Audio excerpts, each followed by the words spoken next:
अस्सलामुअलैकुम and a very good morning. कैसे हैं आप सब? उम्मीद है कि सब खैरियत से होंगे, और अगर नहीं भी है खैरियत तो मेरी अल्लाह से दुआ है कि अल्लाह ताला आपके लिए आसानियाँ करे, खुशियाँ दे आपको, और जो भी प्रॉब्लम है जो आपको रात भर जगाए रखा है वो आपका जल्द अज जल्द मसला हल हो जाए। आज मैं अभी स्टूडियो आ रही थी ना, तो मेरे जहन में एक बड़ा मज़ेदार वाक़या आया। वैसे तो ज़िंदगी कहते हैं कि पूरी ज़िंदगी आपको कोई ना कोई सबक सिखा रही होती है। कभी लोग सबक सिखाते हैं, कभी जो हम कहते हैं ना सबसे अच्छा जो हमारा टीचर है वो धोखा होता है, और कभी कभी कोई शख्स हमें को बहुत अच्छी बात बता के चला जाता है जो हमारे लिए समझे एक वो बन जाते हैं, बीकन ऑफ लाइट बन जाती है कि हम पूरी ज़िंदगी उस बात के सहारे थोड़ी सी मतलब क्या कहते हैं, थोड़ी सहल हो जाती है हमारी लाइफ। जब मैं नई नई कॉलेज में गई, जैसे हम बच्चे जब बड़े हो रहे होते हैं तो हमें ऐसा लगता है कि लोगों की वैलिडेशन, लोगों की तारीफ़, लोगों की अप्रिसिएशन हमारे लिए बहुत ज़रूरी है, और हर शख्स हमें पसंद करे, हर शख्स हमें कहे कि जी आप तो जो कर रहे हैं वो बहुत बेहतरीन कर रहे हैं। तो मेरे साथ भी ऐसे ही था, मैं सबको खुश रखना चाहती थी, हर वक्त मैं चाहती थी सब मेरी तारीफ़ करें। तो कॉलेज में फ़र्स्ट ईयर था और कोई ऐसी बात हो गई जो मुझे किसी ने मेरे बारे में कुछ कह दिया, कि मतलब मेरे बारे में कोई बात कह दी, and I was very upset. मैं इतनी अपसेट हो गई कि मैं अगले दिन कॉलेज नहीं गई, and I was so heart broken. तो मेरी एक फ्रेंड थी, she called me up, she said क्या हुआ? तो मैंने उससे कहा कि यार देखो, मैं सबके साथ इतनी अच्छी हूँ, I am trying to be so nice with everyone, क्या वजह है कि उस फलां शख्स ने मेरे बारे में ये कहा? तो उसने मुझे कहा कि मावश, तुम मुझे ये बताओ कि कभी तुमने ट्रेन देखी है रात को अंधेरे में जंगलों से गुजरती हुई? तो मैंने कहा हाँ, उसमें क्या बड़ी बात है? तो उसने कहा कि जब ट्रेन गुजर रही होती है, रात का सन्नाटा होता है, तो ट्रेन के इर्द गिर्द बहुत सारे कुत्ते या जानवर ना उस पर भौंकते हुए उसके पीछे भागते हैं। कभी देखा है कि वो ट्रेन रुक गई हो और उसने जवाब में उनको भौंकते हुए जवाब दिया हो, या कोई जानवर अगर उसके ऊपर हाउल कर रहा हो तो वो ट्रेन ने रुक के उसका जवाब दिया हो? ऐसा नहीं होता, क्योंकि ट्रेन को अपने स्टेशन का पता है, उसे पता है वो कहाँ जा रही है। इसी तरह माविश, अपनी ज़िंदगी में कोई बहुत बड़ा पर्पस बनाओ, कोई मकसद बनाओ, तुम्हारा भी स्टेशन होना चाहिए, कोई डेस्टिनेशन हो जिस पे तुम्हारी नज़र हो, उस मंजिल पे, और तुम उस मंजिल की तरफ जा रही हो। रास्ते में कोई भी आवाज़ आती है तो तुम्हें वो डिस्ट्रैक्ट नहीं करना चाहिए उस आवाज़ को। अच्छा, उस वक्त मुझे बात ठीक से समझ नहीं आई, क्योंकि मेरी ज़िंदगी का मकसद तो सबकी वैलिडेशन लेना था। लेकिन विद टाइम मुझे ये समझ आना शुरू हुआ कि जब आपके पास वाकई पर्पस होता है ज़िंदगी का, आप अपनी ज़िंदगी का, आपकी कोई स्टेशन होता है जहाँ आपने पहुँचना होता है, तो आपको मुख्तलिफ़ आवाज़ें आपको बॉदर नहीं करती। लेकिन वो आवाज़ें जो हमें बॉदर नहीं करनी चाहिए लेकिन कर रही हैं, क्या ये नेचुरल नहीं है? क्या हमें वो जो एक शोर है या हमारे कानों में आवाज़ पड़ती है, तो बड़ी नेचुरल सी चीज़ है, हमें और सुननी भी चाहिए, उससे लोगों से मशवरा भी करना चाहिए। आर्ट ये है कि आप उन आवाज़ों को फ़िल्टर करना जानें, कौन सी आवाज़ सुनने लायक है, कौन सी आवाज़ मुझ तक पहुँचे और मैं घर तक लेके जाऊँ, कौन सी मैं बाहर ही बंद कर दूँ। लेकिन इन सब के लिए जो सबसे इम्पॉर्टेंट चीज़ है वो है अपने आप को पहचानना, खुद शनासी, अपना पर्पस बनाना। जब आपकी नज़र उस मंजिल पे होगी ना जो बहुत दूर है और आपके लिए बहुत इम्पॉर्टेंट है, फिर ये जो शोर शराबा है इसमें आप इंगेज नहीं होंगे, हर किसी को पलट के जवाब नहीं देंगे, हर बात को दिल से नहीं लगा लेंगे, क्योंकि आप बहुत क्लियर होंगे कि मेरा स्टेशन वहाँ है, मैंने पहुँचना वहाँ है। अपने आप को पहचानिए सबसे पहले, उसके बाद अपना मकसद बनाए ज़िंदगी का, और वो बहुत लार्जर इन लाइफ होना चाहिए। वो ये नहीं कि मेरे बच्चे अच्छे स्कूल पढ़ जाएँ, ये तो एक पार्ट्स हैं ज़िंदगी के, किसकी शादी हो जाए, इसका ये हो जाए, वो हो जाए। द मकसद have to be so big कि वो ऐसा ख्वाब देखें जो आपको फिर रात को सोने ना दे। इसी थॉट पर मैं ले रहे हैं एक छोटा सा ब्रेक। आपने कहीं नहीं जाना है, जुड़े रहिए सुबह 9 के साथ, क्योंकि ब्रेक के बाद मेरे पास एक ऐसे शख्स के बारे में बात करूंगी जिन्होंने हमेशा खुदी और ख़ुद शनासी का ही हमें सबक पढ़ाया है, और वो हैं अल्लामा इकबाल। आज उनकी सालगिरह का दिन है, 9 नवंबर है। हम बात करेंगे अल्लामा इकबाल और उनकी शायरी पे और उनके खुदी के फ़लसफ़े पे इस छोटे से ब्रेक के बाद।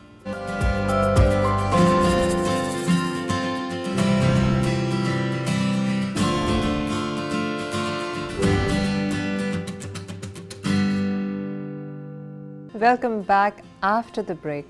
ब्रेक से पहले मैंने आपसे कहा था कि अभी हम जिस शख्सियत के बारे में बात करने वाले हैं वो हज़रत हैं जिन्होंने हमें क्या तमाम दुनिया को ख़ुद शनास करवाया। उन्होंने ये बताया कि कितना ज़रूरी है एक बहुत बड़ा ख्वाब देखना, और सिर्फ ख्वाब ही नहीं, सबसे पहले अपने ऊपर यकीन रखना, अपने अपने पहले तो अंदर झांकना कि भैया मैं हूँ कौन और मुझसे खुदा क्या चाहता है। मैं आपको एक बड़ी इंटरेस्टिंग बात बताऊं, जब मैं छोटी थी हम सब ने सुना है कि वो एक बहुत मशहूर शेर है ना कि खुद ही को कर बुलंद इतना कि हर तकदीर से पहले खुदा बंदे से पूछे कि बता तेरी रज़ा क्या है। मुझे लगता था ऐसे कैसे हो सकता है, पहले तो खुद ही को बुलंद करने का बात समझ नहीं आती थी, फिर ये समझ नहीं आती थी कि अल्लाह ताला हमसे हमारी तकदीर बनाते हुए हमसे कैसे पूछेगा। विद टाइम मैंने रियलाइज़ किया कि अल्लाह ताला ने फ्री विल हम पर छोड़ दी। अल्लाह ताला ने कहा कि, और जब मैंने एक दफ़ा बहुत पहले पढ़ा कि अल्लाह ताला दुआओं से तकदीर बदल देता है, तो देन आई रियलाइज्ड कि जब आप इन सिंक हो जाते हैं यूनिवर्स से, जब आप अपने आप को सबसे पहले तो अपने आप को पहचानते हैं और अपना पर्पस जानते हैं, खुद शनासी के बाद जब आप अल्लाह ताला के उस बताए हुए रास्ते पे चल पड़ते हैं, तो फिर आपकी दुआओं में वो असर होता है कि तकदीर आपकी बदलना शुरू हो जाती है। अल्लामा इकबाल की जो इब्तदाई तालीम थी वो सियालकोट में थी, जो कि उस ज़माने में ब्रिटिश इंडिया होता था, और वो बहुत कंटेम्प्रेरी जो आम तालीम होती है अंग्रेज़ी स्कूल वाली, और उसके बाद वो फिर उन्होंने लॉ की तालीम हासिल की, फ़लसफ़ा पढ़ा, बाद में जर्मनी गए, उन्होंने बहुत बड़ा कमाल किया, उन्होंने सबको एक नई सोच दी। एक और इंटरेस्टिंग बात, while we were growing up हमें पता था जी पाकिस्तान किसने बनाया, कायद आज़म ने बनाया। अल्लामा इकबाल की एक तस्वीर होती थी जिसमें वो कुछ सोच रहे, तो हमें ये लगता था कि भाई सोचना कौन सी बड़ी बात है, असल काम तो होता है कि किसी ने कुछ बना दिया। लेकिन ये भी विद टाइम आई लर्नड कि दुनिया की तमाम चीज़ें, चाहे आईफल टावर हो, बुर्ज खलीफा हो, मीनार पाकिस्तान हो, कोई भी नया मुल्क हो, it all starts in your head. आज हम जिस स्टूडियो में बैठे हैं, किसी ने कहीं सोचा कि मैं एक टीवी चैनल बनाता हूँ, मैं एक स्टूडियो बनाता हूँ, आप जिस छत के नीचे हैं वो कभी किसी के जहन में ख़्याल आया कि घर बनाया जाए, तो every single thing starts in your head from the one thought. और अल्लामा इकबाल इतने अजीम मुफक्किर थे कि उनकी जो सोच थी उसने हमें एक नया मुल्क दे दिया। अल्लामा इकबाल की अच्छा एक और इंटरेस्टिंग फैक्ट, अभी मैं जब अल्लामा इकबाल के बारे में पढ़ रही थी, तो जो लप पे आती है दुआ हम वो करते हैं, हर स्कूल में पढ़ा जाता है। आपको पता है 1947 में जब हमारा कौमी तराना नहीं बना था, तो पहला कौमी तराना लप पे आती है दुआ बन के तमन्ना मेरी था। तो अल्लामा इकबाल की जो कॉन्ट्रीब्यूशंस हैं, इनसे कोई जितना मैं उन पे बात करूं वो कम है। एक और इंटरेस्टिंग बात अल्लामा इकबाल के बारे में ये थी कि उनका जो है शुरू में सोच उनकी थोड़ी यूरोपियन तर्ज की थी, लेकिन वो कहते हैं मैंने खुदा को पहचाना ही कुफ़ार के मुल्क में जाके। तो होता यह है कि जब आप थिंकर होते हैं ना, तो आप कहीं ना कहीं ट्रूथ को पा लेते हैं। तो आप भी अपने बारे में सोचें कि क्या मैं ख़ुद शनास हूँ, क्या मैं अपने बारे में, एक तो होता है ना अपने बारे में सोच रहा हूँ कि मेरी स्किन अच्छी, मेरा घर अच्छा, वो ख़ुद शनासी नहीं होती। आप अपने अंदर झांकते हैं और आप ये सोचते हैं कि मैं, जो मुझे अल्लाह ने रूह दी और जिस्म दिया और इधर यहाँ इस दुनिया में मुझे भेज के ज़िंदगी दी, इसके पीछे मकसद क्या है। ऐ ही तो मुझे बना के नहीं दुनिया में भेज दिया है। मैं अल्लामा इकबाल का एक कलाम पढ़ने जा रही हूँ, उसके बाद मैं लूँगी ब्रेक। लेकिन आज हम खुद शनासी के और खुदी के मौजू पे बात करेंगे बार बार, ताकि अगर आप अभी नहीं सोच रहे अपने बारे में कि मैं कौन हूँ, अपना वाई और अपना पर्पस नहीं पहचान रहे, towards the end of this show शायद आप कम से कम हम आपको उधर तक पहुँचा ज़रूर देंगे। ये कलाम है इकबाल का, और मैं जुर्रत करूँगी पढ़ने की, ऑल्दो मुझे ऐसा लगता है कि मैं शायद शायरी इतनी अच्छी नज़्म नहीं कहती, लेकिन आई विल ट्राई टुडे, क्योंकि आज अल्लामा इकबाल की सालगिरह का दिन है and I really wanted to do this. इसका नज़्म का उन्वान है दियार इश्क। दियार इश्क में अपना मकाम पैदा कर, नया ज़माना नए सुबह शाम पैदा कर। खुदा अगर दिल फितरत शनाज दे तुझको, सकूत लाला व गुल से कलाम पैदा कर। उठाना शीशाए गिराने फ़रंग के एहसास, सिफ़ाले हिंद से मीना व जाम पैदा कर। मैं शाखे ताक हूँ, मेरी गज़ल है मेरा समर, मेरे समर से मैं लाला व फ़ाम पैदा कर। मेरा तरीक़ अमीरी नहीं फ़कीरी है, खुदी न बेच गरीबी में नाम पैदा कर। हम इसी नज़म पे एक छोटा सा ब्रेक ले रहे हैं। ब्रेक के बाद आपसे मुलाकात होगी शेफ़ साइमा के किचन में। आप कहीं नहीं जाइएगा, जुड़े रहिए सुबह 9 के साथ। मैं आपसे मिलती हूँ आफ्टर दिस स्मॉल ब्रेक।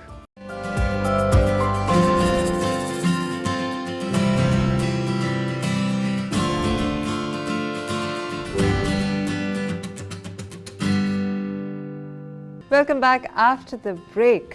अब मैं मौजूद हूँ शेफ़ साइमा के किचन में, जिसका मैं हमेशा कहती हूँ माई फेवरेट प्लेस, क्योंकि मेरी फेवरेट प्लेस एक रीज़न से कि साइमा बहुत अच्छे खाने बनाती हैं, और दूसरा में जो एक बात आप लोगों को याद हो गई होगी कि मुझे हर वो खाना बहुत मज़ेदार लगता है जिसमें मुझे कुछ काम ना करना पड़े। साइमा कैसी हैं आप? अस्सलाम वालेकुम आविश, मैं बिल्कुल खैरियत से हूँ और आज हम इकबाल डे मना रहे हैं। तो सबसे पहले तो आप ये बताइए कि आपकी तबीयत कैसी है? वालेकुम अस्सलाम।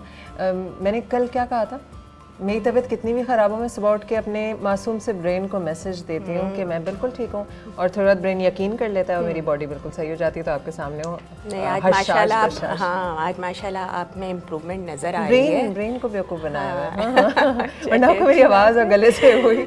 मैं आपसे और मैं हर शख्स से ये कहती हूँ कि पता है, हम खुद आधी बीमारियां अपने दिमाग में पकाते हैं। जिस तरह आप खाना पकाती हैं ना, तो आधे मसले और आधी बीमारियां हमारे दिमाग में पक रही होती हैं, और फिर वो मासूम सा ब्रेन, उसको पता चला अच्छा जी बड़ी टेंशन है, तो वो हमारी बॉडी को कहता है कि अच्छा पंप करो ज़्यादा ब्लड। अब हम कहते हैं दिल क्यों धड़क रहा है, मेरा ब्लड प्रेशर हाई है। तो आप अपने दिमाग को बताइए कि ऑल इज़ वेल, सब सुकून है, कोई मसला नहीं है। तो मैंने भी बेवकूफ़ बना के रखें और खुश रहें। चले ज़बरदस्त, ये तो बहुत अच्छी स्ट्रैटेजी और टिप आपने दी हमें। जी जी, आप ये बताइए कि इकबाल का आज हम सेलिब्रेट कर रहे हैं, तो आप भी लब पे आती है, तो अब इनकी तमन्ना मेरी पढ़ते हुए बड़ी हुई हैं। हाँ बिल्कुल, ये तो हम लोग स्कूल में पढ़ाई करते थे और फिर नेशनल एंथम की तरफ आते थे। ये दोनों चीज़ें मस्ट थी हमारे लिए स्कूल में, और तभी से सीखा भी। लेकिन मैं नहीं समझती कि आजकल के हमारे जो बच्चे हैं उनको ये इसका इल्म भी होगा, इस नज़म का जो बहुत खूबसूरत है। और वाकई में अगर आप इसकी एक्सप्लेनेशन देखें तो ये अपने तौर पे एक बेहतरीन नज़म है जो एक प्रॉपर मैसेज दे रही है। एब्सोल्युटली। और वो जो एक बात है, और फिर हम रेसिपी पे आएंगे, वो कहते हैं ना, दूर दुनिया का मेरे दम से अंधेरा हो जाए। क्या कमाल बात है। बिल्कुल बिल्कुल। और इंसान अगर ये सोच ले कि मैंने अपने हिस्से की शमा जलानी है, मैंने अपने हिस्से की रोशनी करनी है, और सब अपने अपने हिस्से की शमा जलाएं, तो जगमग क्या ही बात हो, पूरी दुनिया ही जगमगा जाए। ट्रू। क्या बन रहा है आज?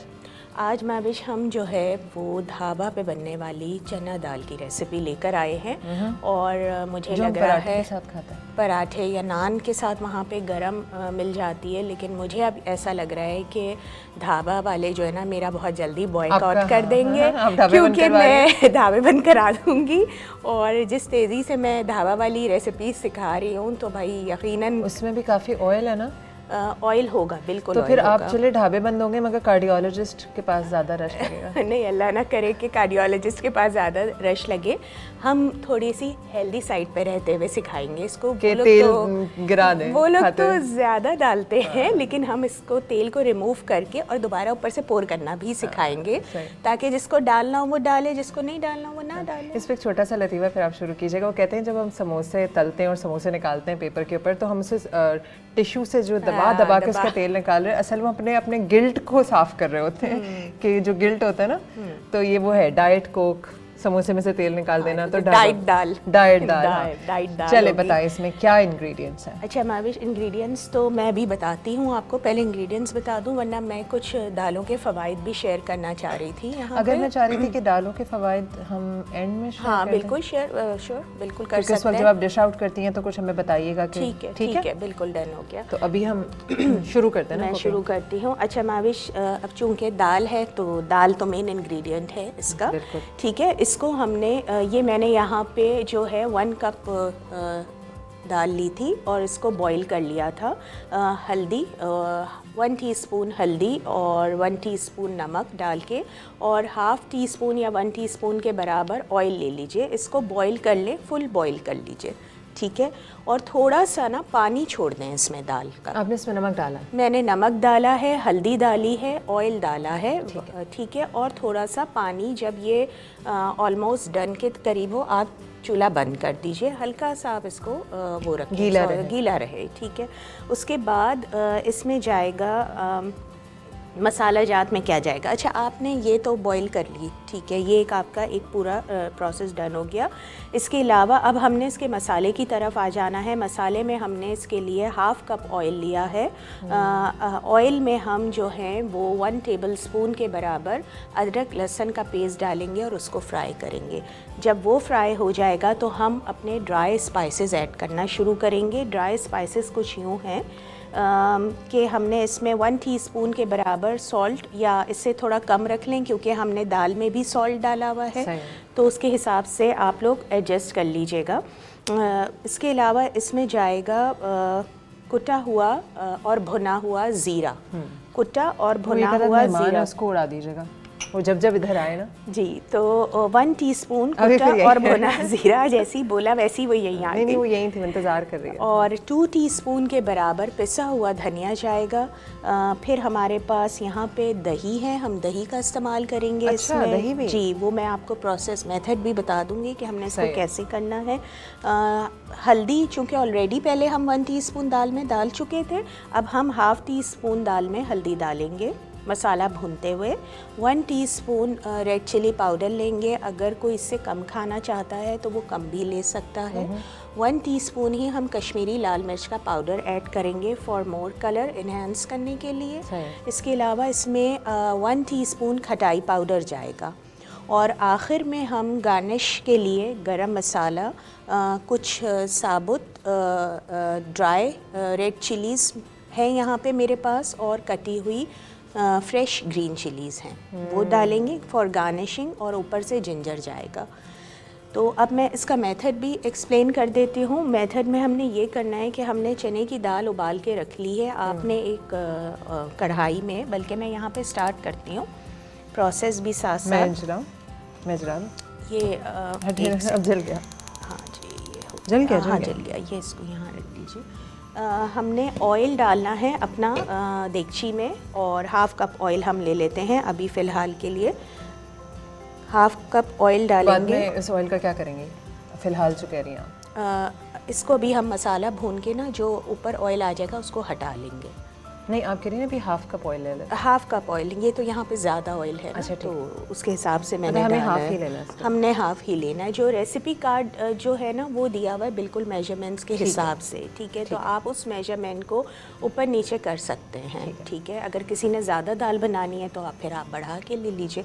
1/2 कप ऑयल लेंगे, इसको गर्म करेंगे। इसमें हमने अपना 1 टेबल स्पून अदरक लहसुन का पेस्ट डाल देना है। जब ये थोड़ा गर्म हो जाए, फिर हमने अपने तमाम ड्राई स्पाइसेस डालने हैं, और थोड़ा थोड़ा पानी डाल के स्पाइसेस की रॉनेस जो है उसको ख़त्म करना है, यानी भूनना है आसान अल्फाज में। पानी आपको चाहिए होगा? थोड़ा सा पानी चाहिए होगा जी।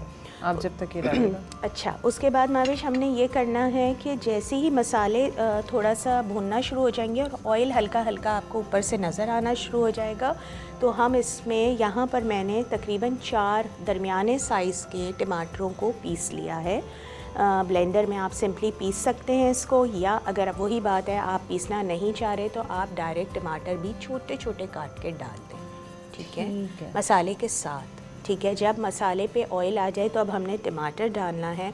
टमाटर डाल के उसको थोड़ी सी देर 3-4 मिनट फ्राई करना है टमाटरों को भी, और उसके बाद जो है हमने दही डाल देनी है 1/4 कप दही, ठीक है। 1/4 कप दही भी डाल के हमने तेज़ी आंच पे इसको मिक्स करना है, फ्राई करना है, और फिर हमने इसको थोड़ी देर इन पूरे मसाला जात को बग़ैर दाल डाले ढक के कुक करना है, ठीक है। वो सही से कुक हो जाए, तेल ऊपर आ जाए, आपका मसाला रेडी है। अब जब वंस आपका मसाला रेडी हो जाएगा तो वो दाल जिसमें थोड़ा सा पानी था वो अब आपने ऐड कर देनी है इस पूरे मसाले में, मिक्स करना है, और 5 मिनट्स के करीब हल्की आंच पे इसको छोड़ देना है, ताकि वो सब मिक्स होके रच बस जाए, और ऊपर हल्का सा जो भी ऑयल इसमें ज़्यादा नहीं आएगा क्योंकि हम निकाल चुके होंगे, ठीक है। अच्छा, मसाला भूनने के बाद मैं एक स्टेप बताना भूल गई इस वक्त। जब हम मसाला भून लेंगे दही और इनके साथ, तो ऊपर ऑयल आ जाएगा क्योंकि हमने थोड़ा सा ज़्यादा बढ़ा के ऑयल डाला हुआ है, ठीक है।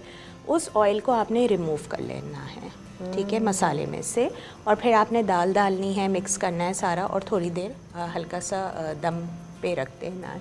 अब जब हम डिश आउट करेंगे इस डिश को, तो अगर कोई चाहता है कि वो ऑयल ना ऊपर से डाले, क्योंकि वो मसाले वाला ऑयल होगा, कलर होगा उसमें बहुत अच्छा Red सा color का। जी।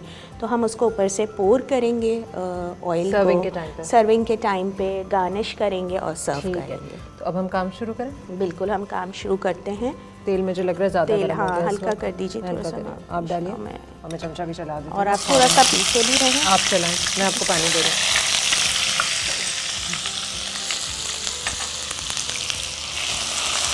अच्छा, मैं इसको बंद कर देती हूँ। हाँ, पानी आप रेडी रखें प्लीज़। ये मैंने पानी यहाँ ले आई हूँ। अच्छा, मैं दाल में थोड़ा सा पसंद करती हूँ ग्रीन चिलीज़ का फ्लेवर, तो मैं थोड़ी सी अभी यहाँ ऐड कर देती हूँ। ठीक है, ठीक। आपके ऊपर ये टोटली ऑप्शनल है स्टेप। आप चाहें जिनको ग्रीन चिलीज़ बहुत ज़्यादा नहीं खानी है तो वो नहीं भी डाल सकते। अगर जैसे ही आप देखें हमने ग्रीन चिलीज़ डाली है, इसका एकदम से एक एरोमा चेंज हो गया है। अब इसमें हम अपने मसाला जात डालना शुरू करते हैं। ठीक है, तो सबसे पहले हम ले लेते हैं लाल मिर्ची, ले लेते हैं रेड चिली में थोड़ी सी कम ही मैं चमचे चलाती आती हूँ। हाँ, और थोड़ा आप- उसको हाँ, खोलना होगा। मैं करती हूँ, आप ये डालती जाइए। ये हमने पिसा हुआ धनिया ले लिया है। मैं चूल्हा जलाऊँ वापस? हाँ, यही मैं कह रही हूँ, आप चूल्हा भी जला लीजिए और और आँच दरमियानी रखो, हाँ, वरना जलना शुरू हो जाएगा ना। बिल्कुल बिल्कुल। थोड़ा सा पानी डाल दें मावी। धनिया डाला है ना उसमें, तो धनिया फिर डाल दिया, वो फ़ौरन फ़ौरन लगता है। जी बस ठीक है, इतना तो मुझे आता है। मजबूरी नहीं में बहुत माविश, कुछ आपको सीखा है। बहुत कुछ आता मजबूरी है। में बहुत- हम आपसे यहाँ एक दिन रेसिपी बनवाएंगे। नहीं, आप नहीं, ये तो ज़रूरी है भाई। देखिए, हर किसी की ना कोई स्पेशलिटी होती है। हाँ, तो मेरी ये बातें नहीं आपकी तो है बातें cooking। पकाएं फिर यहाँ पर। बना रही हूँ मैं बातें बना रही हूँ, आप खाना बना रही हैं। ये और डालें। मैं आपको कही ना, मैं thank रोज़ you। रेसिपी अपनी बेटी को फॉरवर्ड कर देती हूँ। नहीं, मैं कहती ये- हूँ सीखो कुछ। सीखो कुछ। चले, ये भी अच्छी बात है ना कि आप एटलीस्ट उसको तो देखिए, मोटिवेट बच्चों कर के ना रही हैं। शौक के बीच में नहीं आना चाहिए। तो जिस बच्चे को कुकिंग का शौक है, आप उसको बिल्कुल। कहें रोज़ बनाओ जब तक वो बेजार हो जाए। अब मैं नहीं बना रहा। अच्छा देखिए माविश, अभी ही इसके वाओ, ऊपर हाँ, the आना color is शुरू so आ nice। गया है। मेरा बहुत पहले अच्छा कैमरा कलर। कैप्चर कर रहा होगा। हाँ, कैमरा। Colour is beautiful. तो जैसे ही ये अब इस स्टेज पे अगर हम दिखा सकते हैं तो प्लीज़ दिखाइए इसको कि बबलिंग हॉट एक ऑयल, और ऑयल हमने थोड़ा ज़्यादा डाला हुआ है ना, इसीलिए कि वो ज़रा सा आई थिंक अच्छी। ये ऑयल काफ़ी है फॉर दिस दाल। हाँ देखिए माविश, ऑयल काफ़ी है। हाँ बिल्कुल, मैं थोड़ा सा पानी और डालूँ या थोड़ा आप सा और टमेटोज डाल रही हैं? जी, लेकिन मैं एक कंसिस्टेंसी दिखाना चाह रही हूँ मसाले की। ज़बरदस्त।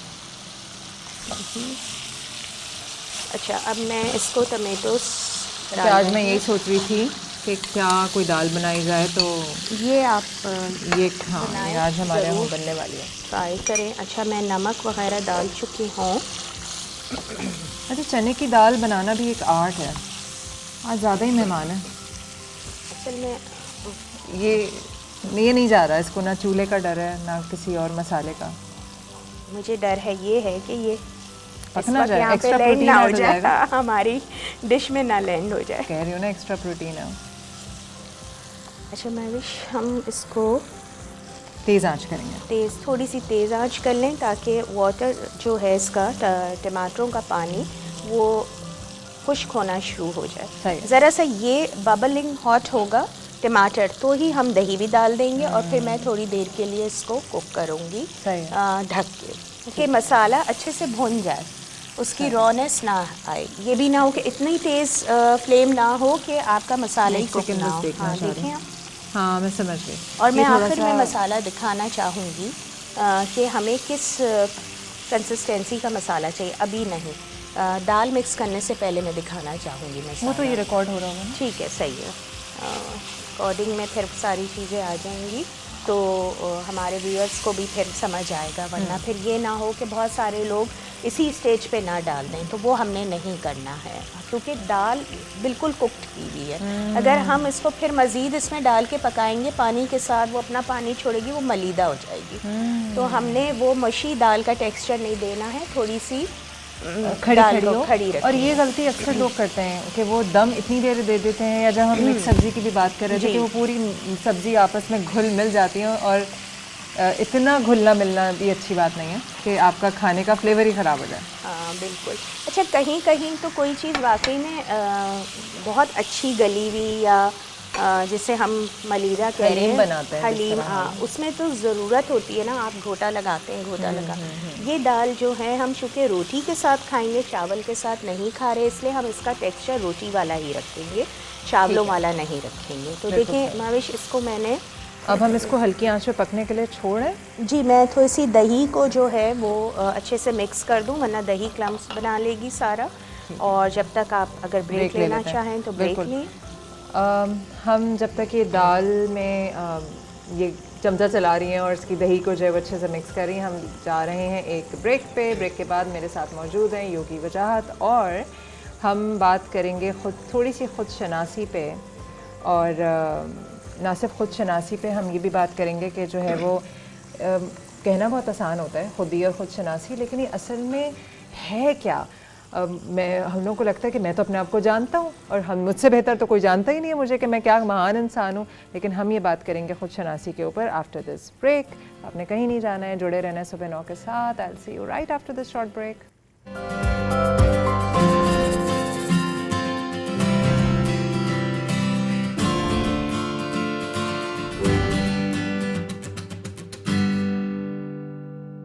Welcome back after the break. Break पे जाने से पहले मैंने आपसे एक बात कही थी कि हमें ऐसा लगता है कि हम अपने आप को जानते हैं, और हम लोगों से भी कहते हैं कि भाई मैं अपने आप को जानता हूँ ना, मुझे पता है कि मैं कौन हूँ, मैं क्या चाहता हूँ। लेकिन हमें शायद एहसास नहीं है कि जो मैं अपने आप को जानता हूँ कि मैं कौन हूँ, जो कि मेरे दिमाग में, और मैं रियलिटी में क्या हूँ, इसमें बहुत फ़र्क है। मेरे साथ मौजूद हैं जाना माना नाम योगी वजाहत, जिनसे हम शुरू में थोड़ी सी इस पे बात करेंगे कि ये खुदी खुद शनासी और मैं अपने आप को जानता हूँ क्या होता है।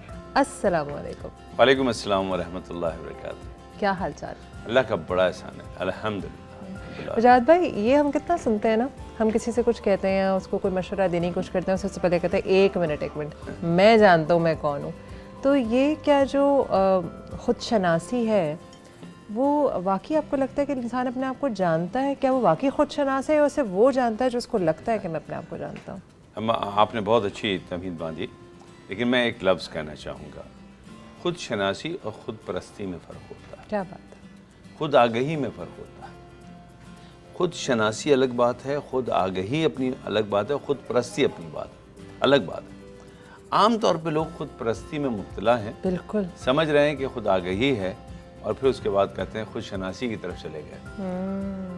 अल्फाज अच्छे हैं, लेकिन इनके मानी और इनकी डेस्टिनेशन बिल्कुल अलग है।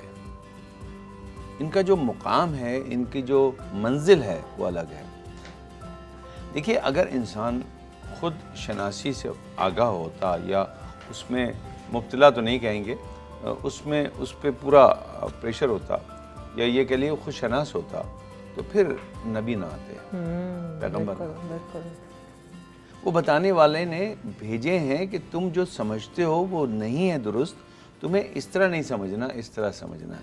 फिर फ़िरौन के बाद मूसा ना आते। वो तो कहता था मैं खुदा हूँ, और वो समझता था वो खुदा। उसको यकीन था, उसको यकीन था, बिल्कुल।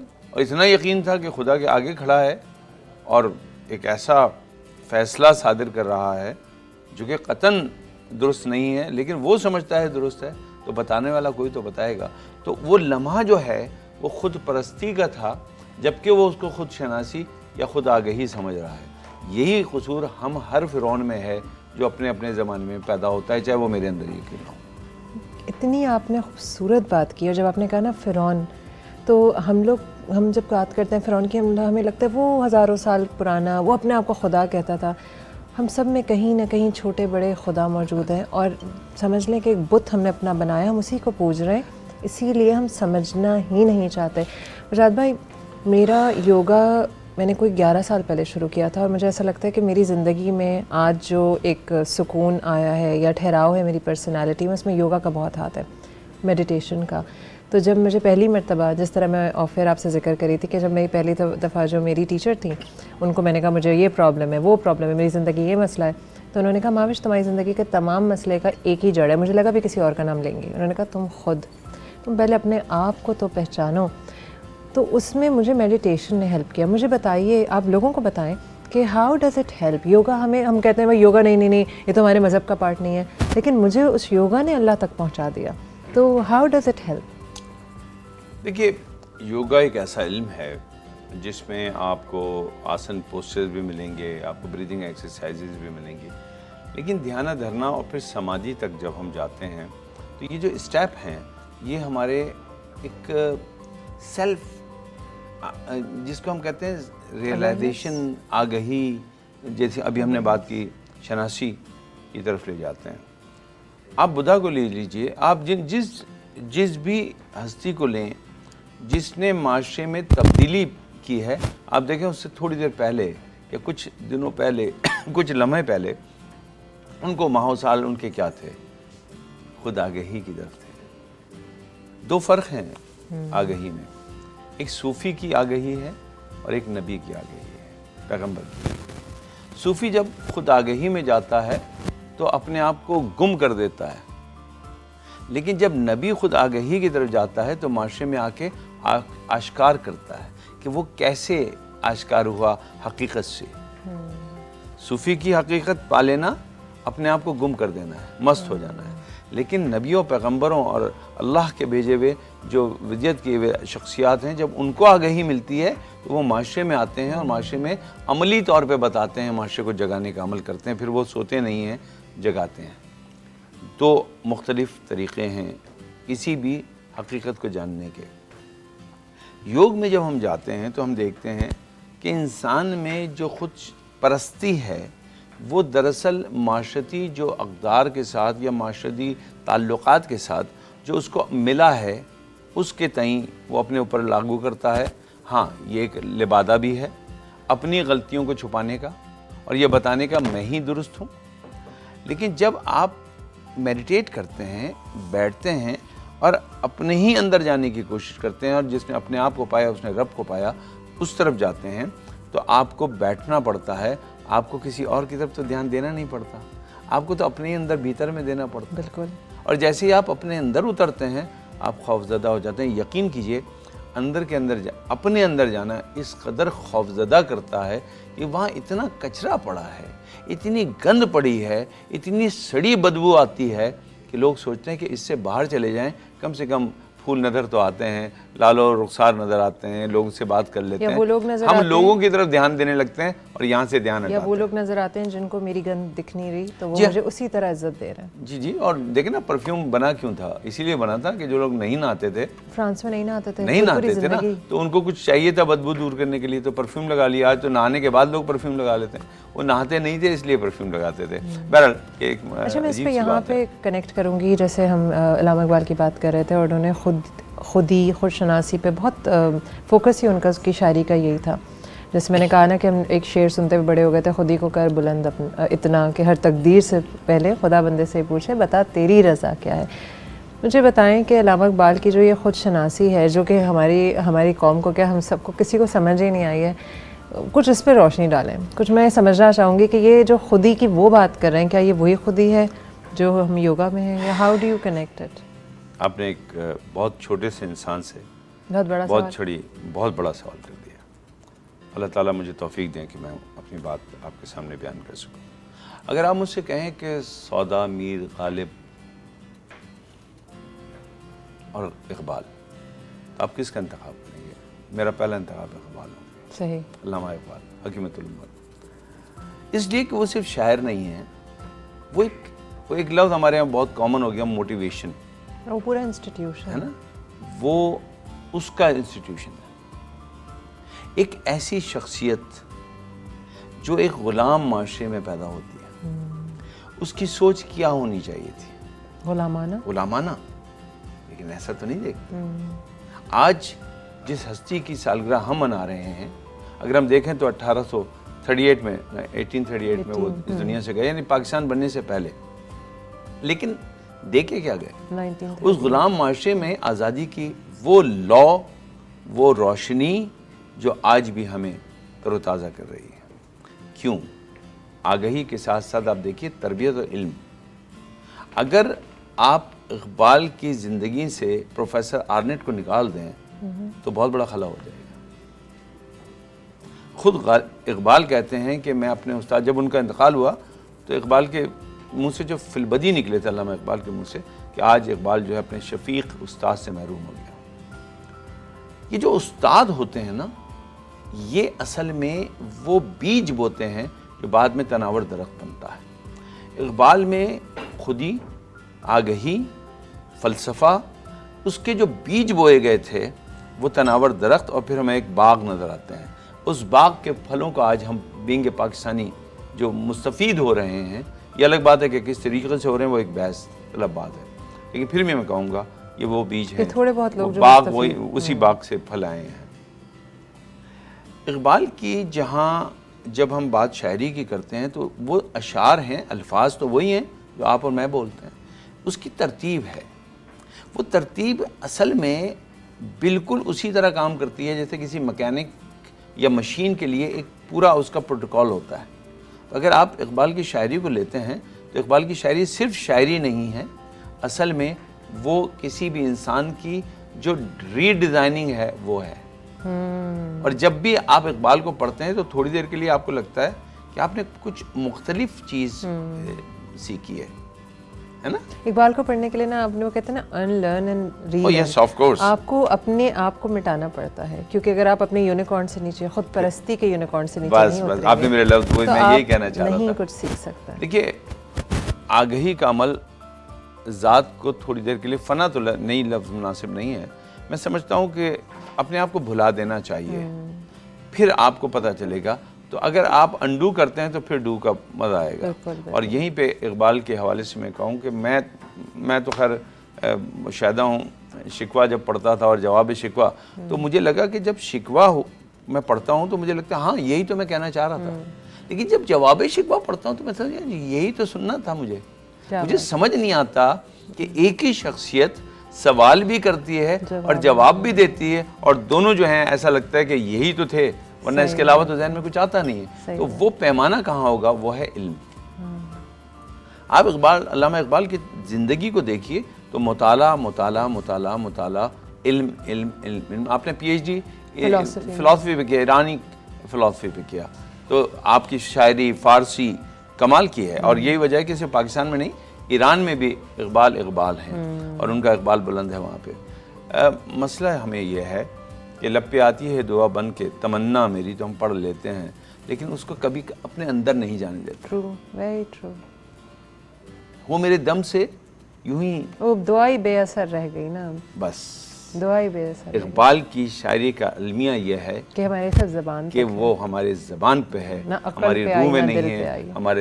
हमारे अमाल में नहीं है, हमारे जहन में नहीं है। इकबाल हमारे लिए एक शख्सियत है, इकबाल हमारे लिए फ़िक्र नहीं है।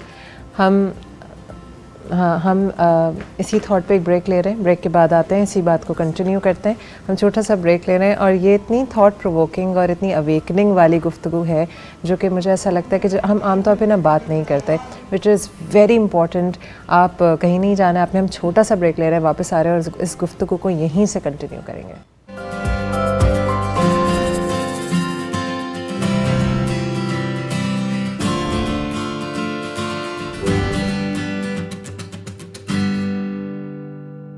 Welcome back after the break. बात हो रही थी कुछ भारी भरकम जिसमें बात कर रहे थे खुद शनासी पर। खुद शनासी लफ्ज़ ही हम अपनी कॉन्वर्सेशन में नहीं सुनते, बल्कि हम अपनी कॉन्वर्सेशंस को तुमने इतना सतही कर दिया है। हम बात उल्टी सीधी गुफ्तगू, और जब हम इस शोर का पार्ट बने रहेंगे तो मैं अपने अंदर शायद खामोशी हम सह नहीं पाएंगे, क्योंकि जब हम खामोश होते हैं ना तो अपने अंदर की खामोशी तंग करती है, क्योंकि हम खुद शनास ही नहीं कि हमारा अंदर से हम चाह क्या रहे हैं। चॉकलेट बिस्किट वगैरह नहीं, चाय नहीं, तो और हम क्या चाह रहे हैं, इसी पे कंटिन्यू कर रहे हैं। मेरे साथ मौजूद हैं योगी वजाहत जी। जनाब, हम बात कर रहे थे ये कि इकबाल ने हमारी तरबियत में कोई कमी नहीं छोड़ी थी, हमने वो पैगाम ही नहीं लिया, हमने वो लब पे आती दुआ लब पर ही रह गई। मुझे ये बताइए, जिस तरह आपने कहा कि फ़िरौन को भी लगता था कि वो अपने आप को जानता है, इसी तरह हमारे सब के अंदर एक फ़िरौन मौजूद है जो कि हमें यकीन दिलाए हुए कि हम सही हैं। इकबाल के जो शायरी है इसमें जो ये ज़िक्र होता है, मैं फिर आपसे पूछूंगी और आप कहेंगे कि शायद मैं बहुत छोटा बंदा हूँ, बहुत बड़ी बात पूछ रही है, क्या ये मुमकिन है कि जब मैं अपने आप को वाकई पहचान लूँ तो अल्लाह ताला मुझसे वाकई पूछेगा तकदीर से पहले कि मेरी रज़ा क्या है? क्या बात। वैसे इसमें कोई शक नहीं कि मैं छोटा था, एक बहुत ही नादान सा जाहिल सा इंसान हूँ और आपके सवालात बड़े कवी हैं। और मैं आपसे ज़्यादा जाहिल हूँ इसलिए आपसे पूछ रही हूँ। क्योंकि जिस शख्सियत के बारे में हम बात कर रहे हैं वो इल्म का एक मंबा है। ट्रू। इकबाल पे बात करने के लिए इकबालियात का शऊर होना चाहिए। हमें तो अभी वो शऊर भी नहीं, तो हम क्या बात करें। लेकिन बहरहाल आपने सवाल किया तो मैं जवाब दूँ। देखिए, इकबाल को अगर एक योगी की नज़र से मैं देखूँ ना, तो मुझे लगता है ये तो बहुत ज्ञानी, बहुत ही पहुँचे हुए योगी हैं, महायोगी हैं। क्योंकि योग का जो अंत है, आखिर है, वह है समाधि, खुद आगही, वहाँ पहुँच जाना जहाँ पे आपको सब कुछ समझ में आ जाए। समाधि मीन्स उसमें घुल जाना। किस में घुल जाना? जिसमें घुलना है तो हम वहीं जाएंगे ना। हम आगही क्यों पा रहे हैं? हम अपने रब से जानना चाहते हैं, जुड़ना चाहते हैं। तो योग का भी वही एक डेस्टिनेशन वही है। इकबाल को वाकई हमने नहीं समझा, और अगर हम समझ लेते तो फिर हम समझते कि जब हम बेचैन होते हैं तो शायद हम खुद परस्ती की तरफ माइल हैं और उसकी वजह से नुकसानात हमें। अब हमें अपने अंदर बैठ जाना चाहिए, सुकून में जाना चाहिए। मेडिटेशन योग में है, ध्यान है, धरना है, एक तो तवज्जो है, और तवज्जो जब कोई देता है तो उसको कई पहलू आश्कार हो जाते हैं। जब अल्लामा इकबाल को हम देखते हैं तो हम देखते हैं कि उन्होंने इस माशरे पे तवज्जो दी, और इसके जो ज़ख्म थे उस पर मरहम के लिए आपने ना सिर्फ तजवीज़ दी बल्कि उसका अमली तौर पे भी कर दिया कि भाई ये तुम्हारा मसला है और इसको हल ऐसे करना है। तो एक मुल्क बनना चाहिए और उसमें तुम फिर अपने वो तमाम काम करो। तो वो मशवरा, आप उसको ख्वाब कहें, वो ख्वाब नहीं था, बाखुदा वो एक ऐसी ताबीर थी जो उन्होंने बयान की थी, हम उसको ख्वाब कहते हैं। वही ताबीर थी, क्योंकि हमने उन पर थिंकर का और एक ख्वाब का लेबल लगा दिया। तो अगर आप मुझे कहें तो मैं ये कहूँगा कि हाँ, हम बेचैन हैं, इस्तराब में हैं। हम वो जो इस्तराब में हैं उसकी वजह यह है कि हम अंदर नहीं जा रहे, हम बाहर बहुत हैं। तो जब मकान खाली हो जाए तो उसमें कोई भी रह सकता है, परेशानियां रह सकती हैं। खाली घर तो शैतान का कहते हैं, खाली दिमाग शैतान का। मैं कहता हूँ खाली घर जिनों का होता होगा। लिहाजा हमारे अंदर बहुत से जिन, बहुत से फ़िरौन, बहुत से नमरूद आ गए हैं। और कुरान क्योंकि तसलसल है, हर दौर का है, तो ऐसा नहीं हो सकता कि कुरान का कोई लफ्ज़ जो है वो किसी मखसूस दौर का ही हो, वो हर दौर में होगा। तो इसका मतलब फ़िरौन हर दौर में होगा, नमरूद हर दौर में होगा, ईसा हर दौर में होंगे, मूसा हर दौर में होंगे। ठीक है। और आपके और मेरे आका हज़रत मोहम्मद सल्लल्लाहु अलैहि वसल्लम तो हमेशा हमेशा अल्लाह सुब्हानहू व तआला अल्लाहुम्मा सल्लि अला मुहम्मद व आले मुहम्मद। तो देखिए, बात यह है कि योग भी आपको भीतर में जाने को कहता है, बैठने को कहता है, और उसका सबसे प्यारा आसान तरीका, और ख़वातीन में ज़्यादा इस्तराब देखा गया क्योंकि ज़ाहिर है तो वो घर में हैं, बच्चों की तरबियत में ज़्यादा उनका फोकस उनका ज़्यादा होता है, दोनों का काम है। लेकिन मैं देखता हूँ कि खाना भी पकाना है, बच्चों की तरबियत भी करनी है, उसको हल्के बोलने के लिए भी कहना है, ये भी करना है, वो भी करना है, बहुत ज़्यादा काम करना पड़ता है। तो इस्तराब भी ज़्यादा होता है। इस्तराब में बहुत से मसाइल होते हैं, उसकी वजूहात कुछ और हो सकती है, वजूहात हार्मोनल हो सकती है, मेंटल हो सकती है, फिजिकल हो सकती है, इमोशनल हो सकती है, स्पिरिचुअल हो सकती है। ये सारी कैफियतें एक खातून पे बीतती हैं। आसान तरीका है आना पाना। आना पाना जो है इतना आसान तरीका है सुकून लाने का कि बैठ जाइए और कुछ ना कीजिए, सिर्फ अपनी आती जाते सांसों पे तवज्जो दीजिए। जैसे ही आप अपनी सांसों पे तवज्जो देते हैं, आप बाहर के माहौल से निकल के खुद अपने अंदर आने लगते हैं। आपको अपनी ही एक कैफियत को फोकस करना है, किसी और पे नहीं करना, किसी और की तरफ उंगली नहीं उठानी है, बल्कि सिर्फ अपने ऊपर ध्यान देना है। जैसे ही अपने ऊपर आप ध्यान देने लगते हैं, आपका जहन जो है बाहर से मुनक़ता होता है और फिर अपने आप को इस तरह जोड़ता है कि आप उसमें उलझते ही चले जाते हैं। लफ्ज़ यहाँ सुलझने का था, लेकिन मैं जानबूझ के उलझना कह रहा हूँ क्योंकि इतना कुछ है अंदर। जैसे जैसे आप अंदर जाते हैं, आपको लगता है अच्छा, ये जो कुछ हुआ उसमें मैं भी तो बहुत बड़ा अंसर हूँ, मेरी वजह से भी तो कुछ हो सकता है, और अगर मेरी वजह से कुछ हुआ था तो चलो मैं इसको बदल लेता हूँ, मैं कुछ भी नहीं करता ताकि आइंदा आगे भी कुछ ना हो, सुकून ही रहे। तो बेहतरीन तरीका है मेरी बहनों के लिए भी, उन अफराद के लिए भी जो आज इस्तराब में हैं और ख़ुद शनासी की तरफ नहीं जा पाते। तो इकबाल का दिन है, इकबालियात के हवाले से अगर मैं बात करूँ तो कहूँगा आइए बैठिए और सुकून में बैठ के कुछ ना सोचिए, क्योंकि सोच सोच के आपने अपने आप को डिस्टर्ब ही किया है। और सोच कौन सोच सा के माशरा आपने बदल किसी का दिया। कुछ नहीं बिगाड़ लिया, ना आपने बदले ले लिए। अच्छा, एक और बात होती है ना कि बात इतनी सी होगी, सोच के वो कहते हैं राई का पहाड़ बनाना। आधे मसले तो मेरी सोच में ही हैं, मैं फिर ये जवाब दूंगा, फिर मैं ये करूँगा, वो आएंगे तो मैं, तो हमारा वो जो आपने कहा ना आना पाना, जब आप अपनी सांसों पे ध्यान देते हैं। अच्छा, यहाँ पे मैं एक और बात कनेक्ट करना चाह रही हूँ कि सिर्फ़ और सिर्फ इज़्तिराब, एक तो ये है कि हमने कभी अपने अंदर झांका ही नहीं, क्योंकि अक्सर तो लोगों को अपने आप से डर लगता है, वो अकेला नहीं रहना चाहते। मैं कई ऐसे लोगों को जानती हूँ जो कान में ईयरफोन्स लगा के गाने सुनते हुए सोते हैं, और वो सुनते हुए उठना चाहते हैं बिकॉज़ वो इतने शोर के आदी हैं, क्योंकि उन्हें खामोशी से घबराहट होती है। एक और मसला है वो हम ख़वातीन का है, हम हर बात को हार्मोन्स पे भी तो डाल देते हैं। भाई आप इतनी चिड़चिड़ी क्यों गई, भाई मैं प्री मेनोपॉज़ल हूँ या हार्मोन्स हैं।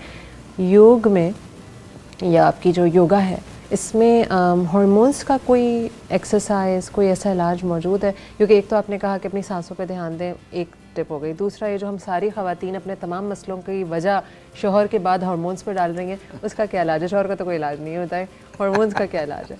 नहीं, क्योंकि मैं रिप्रेजेंट उस कबीले को करता हूँ, तो बिल्कुल लाइलाज ना कहिए। उसका इलाज नहीं, है। ख़वातीन को मैं कहती हूँ कि दैट इज़ नॉट योर उसका प्रॉब्लम। इलाज है और मरीज खुद भी कर सकता है। मैं इस तरफ कहना अच्छा, चाहूँ। चलिए बताएं। देखिए, एक सडन एज पे तो ये प्रॉब्लम होती है, इसमें तो कोई शक नहीं, और मर्दों में भी होती है, ऐसा नहीं है कि नहीं होती। इसके लिए योग क्योंकि 84,000 पोज रखता है, हर किसी हर सिचुएशन के हिसाब से, हर जिन्स के हिसाब से उसके कुछ मखसूस पोज हैं और कुछ वक्त के हिसाब से भी हैं। योगा एक तरीक़े इलाज है, तरीक़े एहतियात है। मैं उसको तरीक़े एहतियात पहले कहता हूँ, तरीक़े इलाज से बेहतर है। जी हाँ। इसमें बटरफ्लाई एक ऐसा पोज है जी, जो मेनोपॉज के हवाले से भी और भी ख़वातीन के बहुत से मसाइल के हवाले से जो जिस्मानी हैं उसमें बहुत बेहतर काम करता है। बटरफ्लाई तितली का पोज है। आप हैरान होंगे कि जो लोग माइल्ड सुसाइड टेंडेंसी रखते हैं ना, खुदकुशी का रुझान रखते हैं, थोड़ा सा हल्का खुदकुशी का रुझान, उसकी ये थेरेपी है। मतलब अगर आप डिप्रेस्ड हैं और सुसाइडल थॉट आ रही हैं तो बटरफ्लाई पोज बेहतरीन। देखिए, आदमी कब खुदकुशी की तरफ सोचता है? जब वो समझता है कि ख़त्म हो गया, अंत हो गया, मायूसी की इंतहा पे पहुंच गया। डायनेटिक्स में इसका एक ख़ास लेवल है, उसमें हम उसको मॉनिटर करते हैं। लेकिन आम तौर पे अगर मैं कहूँ तो ऐसे रुझान पैदा होना कि मैं क्यों पैदा हो गया, मुझे यहाँ या मेरी ज़िंदगी बेकार है, तो अब उस तरफ जाना चाहिए। तो फिर हमें करना चाहिए बटरफ्लाई, हमें मेडिटेट करना चाहिए, चाइल्ड पोज आइडियल पोज है वो करना चाहिए, शावासन या डेड मैन पोज कमाल का पोज है, जिसको योगा निंद्रा कह लीजिए आप, उस तरफ जाना चाहिए। लेकिन मैं समझता हूँ यहाँ ब्रीदिंग एक्सरसाइज भी बहुत इंपॉर्टेंट है, क्योंकि पोस्चर तो ये है कि चलें फिर भी आपको अपने टीचर्स के साथ करने होंगे। आप ब्रीदिंग में करें तो आपको एक तो आनापाना जैसे मैंने कहा वो कर लें, ऑल्टरनेट नोस्ट्रल ब्रीदिंग बहुत अच्छी है, वो कर सकते हैं ताकि जहन पर सुकून रहे। और अगर आप समझते हैं कि जी कुछ भी समझ नहीं आ रहा, तो एक काम करें, सांस लें और जितनी देर तक स्लो एक्सहेल, इसको स्लो कर लें। सांस नॉर्मल लें, स्लो सांस लें, स्लो सांस और स्लो निकाल। सही। आइडियली हम नोज से ही करते हैं, ध्यान में रखिएगा। ऐसे निकालते भी नोज से? जी जी, इनहेल एक्सहेल हम नोज से करते हैं। लेकिन अगर आप अपने आप को मस्कुलर रिलैक्सेशन चाहते हैं, आप चाहते हैं कि आपको जो मस्कुलर स्केलेटल पूरा का पूरा फ्रेम है वो सही रहे, तो आपको चाहिए कि आप स्लो करें और निकाल दें, मुंह से भी निकाल दें, मगर बहुत स्लो। अब इसकी देखें आवाज़ नहीं आएगी, अभी तो आवाज़ आ रही है।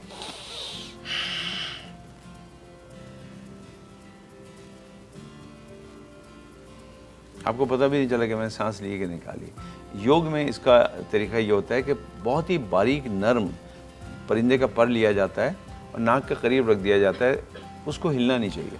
Oh really? सांस ऐसे लें कि वो पर नहीं हिले। वाह, उसके जो और ये कोने पॉसिबल है? पॉसिबल है, ये ट्राई ज़रूर करना चाहिए। मेरे उस्ताद मोहतरम प्रोफेसर डॉक्टर मुईज़ हुसैन साहब, अल्लाह उन्हें खुश रखे, मेरे रूहानी बाप हैं, मैं उनका जिक्र किए बगैर मज़ा ही नहीं आता मुझे, मैं तो आज भी उनके पैर छूता हूँ। और इंशाल्लाह छूते ही रहूँगा जब तक ज़िंदा हैं और मैं ज़िंदा हूँ। मेरे बहुत प्यारे उस्ताद, अच्छा उस्ताद मिल जाए ना तो ज़िंदगी बन जाती है। तो वो एक बड़ी खूबसूरत बात करता है और करते भी हैं। वो सांस की मश्क को ऐसे लेते हैं और वो लॉक कर लेते हैं कि आपको ये पता ही नहीं चलेगा कि सांस ले रहे हैं कि निकाल रहे हैं। तो वो उस जगह रुक जाते हैं जहाँ बगैर सांस के भी काफ़ी देर तक वो रहते हैं। कमाल है उनके पास। दिल की धड़कन को बहुत स्लो कर लेते हैं। आप उनकी सांस किसी इक्विपमेंट से नहीं पकड़ सकते। वाह। ना वो सांस ले रहे होते हैं ना निकाल रहे होते हैं। पता नहीं किस लम्हे पे कैसे रुक जाते हैं। बिल्कुल आप एक बैठे होते हैं, वही चेहरे पे मुस्कान होती है उनके, जो उनकी आइडेंटिटी है। एंड वी सरप्राइज, पता नहीं सांस ले रहे हैं कि नहीं ले रहे, चेक करना पड़ता है। तो एक लम्हा ऐसा भी आता है। ये जो आपने हमने गुफ्तगू की ना, इसके लिए एक लफ्ज़ है लम्हे मौजूद। जी। अगर लम्हे मौजूद में हम रहने लगे तो योगी लम्हे मौजूद में रहता है, मुफक्किर लम्हे मौजूद में रहता है, उस्ताद लम्हे मौजूद, क्योंकि वो ऑब्जर्व करता है। जी। मुशाहिदा, योगा पूरा का पूरा मुशाहिदे पे बेस करता है। इसके तमाम पोज जो हैं मुशाहिदे से बनाए गए हैं। ये कहीं लिखे हुए नहीं हैं, बाद में लिखे गए हैं, लेकिन ये मुशाहिदे के ज़रिए अडॉप्ट किए गए। तो ये कमाल है। बहुत शुक्रिया। इतनी इम्पोर्टेंट बातें हम आम ज़िंदगी में पता नहीं हम किस के पीछे भाग रहे हैं, और इस भागम भाग में एक दिन वक्त ख़त्म हो जाता है। और मैंने 3 दिन 4 दिन पहले एक शो किया था, तो उसमें मैं यही बात कर रही थी कि हम हर अच्छी चीज़ को हमने उठा के साइड में रखा है इस उम्मीद के सहारे कि मुझे वक्त मिलेगा तो मैं ये कर लूँगा, और फिर वो टाइम निकल जाता है और एहसास होता है कि जिस वक्त के मिलने का मैं इंतज़ार कर रहा था उस वक्त की तो अब ज़रूरत ही नहीं है। तो जो लम्हे मौजूद वाली बात है वो it's the take away of this entire conversation, कि आप बैठें, ऑब्ज़र्व करें और अप्रिशिएट करें। अल्लाह ने इतना नवाजा हुआ है। अगर मैं और आप अभी बातें करें और आप में से या मुझ में अचानक सुनने की सलाहियत ख़त्म हो जाए, उस वक्त एहसास होगा कि जिस चीज़ को फॉर ग्रांटेड लिया था, या अचानक आप हकलाने लग जाएं, कल सुबह उठें अब बेहतरीन नॉलेज लेके बैठे होंगे, बात ही नहीं कर पा रहे होंगे। थैंक यू सो मच वजाद भाई। इंशाल्लाह मैं आपको फिर तकलीफ़ दूँगी किसी और टॉपिक के साथ, लेकिन आज का जो करने वाला काम है वो है आना पाना, बटरफ्लाई पोज, है ना, और एक और आपने कहा था क्या, चाइल्ड पोज। आप गूगल कीजिए, आपको वजाद भाई के भी वीडियोस मिल जाएंगे बहुत आसानी से, दूसरे भी मिल जाएंगे। और प्लीज़ थोड़ा सा वक्त निकाल के अपने अंदर ध्यान दें। ये नहीं कि अपने अंदर पे गिने कि यार मैं इसमें भी कितनी अच्छी हूँ, मैं इसमें भी कितनी कमाल की हूँ, मेरा ये कितना अच्छा काम है। अगर लोग इर्द गिर्द के आपसे, अगर आपके इर्द गिर्द लोग आपसे कोई ना कोई वो कर रहे हैं, तकलीफ़ का इजहार कर रहे हैं, तो आप सुनिए उनको और फिर आप अपने आप को पहचानें कि क्या वजह है कि मुझसे लोगों को प्रॉब्लम है। हम इस पर थोड़ी सी और बात करेंगे, क्योंकि अभी हमारे पास ब्रेक के बाद जो खातून है वो डाइवर्सिटी इंक्लूजन पे बात करेंगे, HR स्पेशलिस्ट हैं, और जब HR की बात होती है तो इंसानों की बात होती है। आपने कहीं नहीं जाना है, देखते रहना है सुबह 9 मैं आपसे मिल रही हूँ इस थोड़े से छोटे से ब्रेक के बाद।